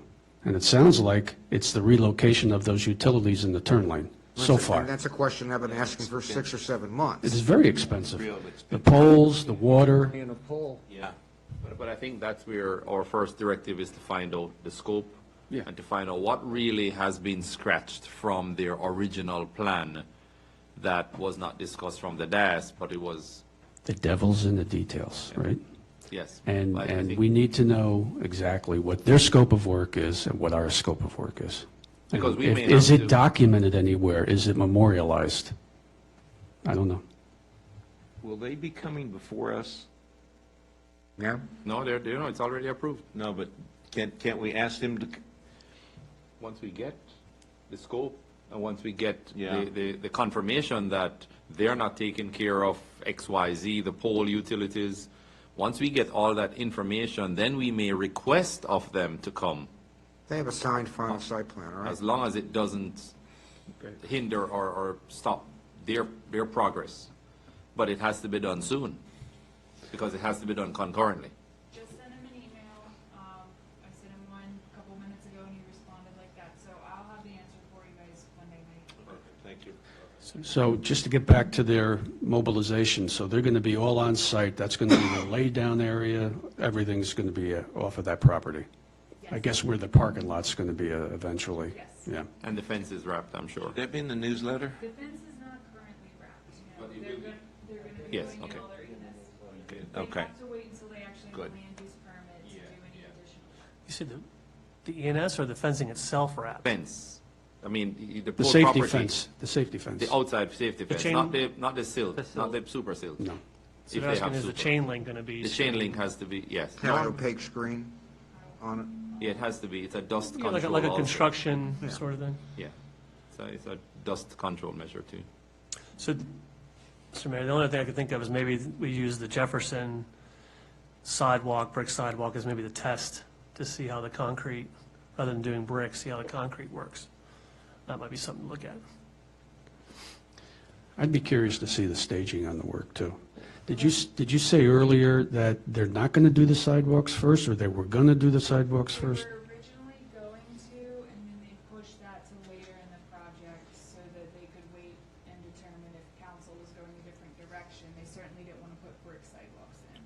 Why would you put the brick sidewalk in prior to your construction phase? Well, I think the point is you wouldn't have it, you would have to have it open before you open the building. You'd have to have it in. Yeah. So if they do that to a later phase, and that's, Well, if we are responsible for moving the utilities, hopefully the savings on the brick, we could, I'll ask them to I mean, there was value in the right-of-way that they gave us. give us that a portion. So that was a cost. I'm disturbed by what was Yeah. told here and what I was told there and what I'm hearing now. Okay. Yeah. Very disturbed by that. You're gonna find out a lot more disturbing. Stay there. You'll find out more disturbing I'll things. be confronting them on that. Emily, with the details of this, I think I did ask for a slot for the hotel to be in the newsletter. Yes. So a lot of this detail we'll be able to get in there, or, Yes.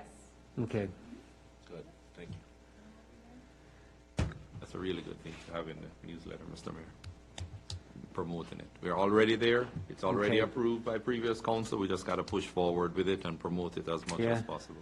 My only directive to you, Emily, is move forward on finding out what the scope is and what the responsibilities are between the two of us. Okay. Any other questions? Okay, next agenda item, closed session.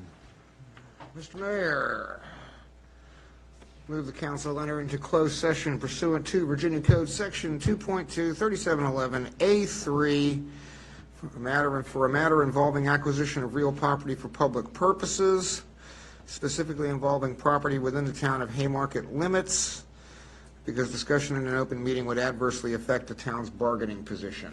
So moved. Okay, is there a vote required? Okay, all in favor, say aye. Aye. Any opposed? We're going into closed session. Okay. Want to do it in the conference room, or? Got some audience members, so I think we'll go into the police department. Can we go in there? That's a bigger spot. It's going to be a short one. We could just do it in the kitchen, can't we? Well, if I you don't wanna care fit one us way or all the in there, other. we can do it. Although I do want to see what the blinking lights in our What the parking lot are all about. If we can get into the media, I know the chief is working. He's on site at, Is that the paving? I think it's the paving guys, but why they're parked in front of our door, I have no idea. After planning commission, stage right in the. Yeah, it took Yeah, 30 minutes that's to a get little from tight here to in my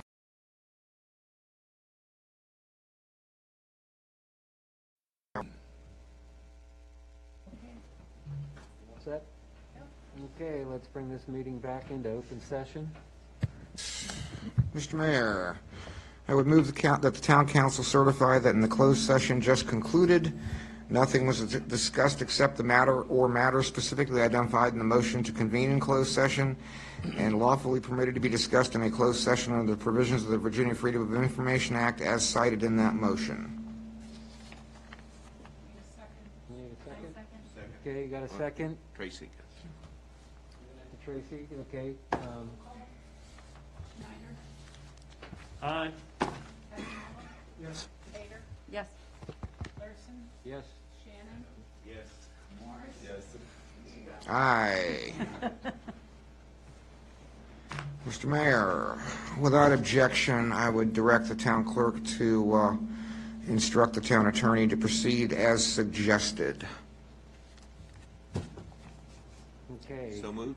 So moved. I just directed. No objections? Is it the clerk that does this, or the manager, town manager? I would direct the town manager to do it. Okay. All in favor? It's a directive. I don't Just a think we need directive. to do No a vote. objections, it's good to go. Good to go? No objection? No objections? Okay, good to go. Now, last item here, adjournment. Mr. Mayor, To adjourn. I second. In a second, all in favor, say Aye. aye. Short meeting. Well, short, 45 minutes shorter short. meeting.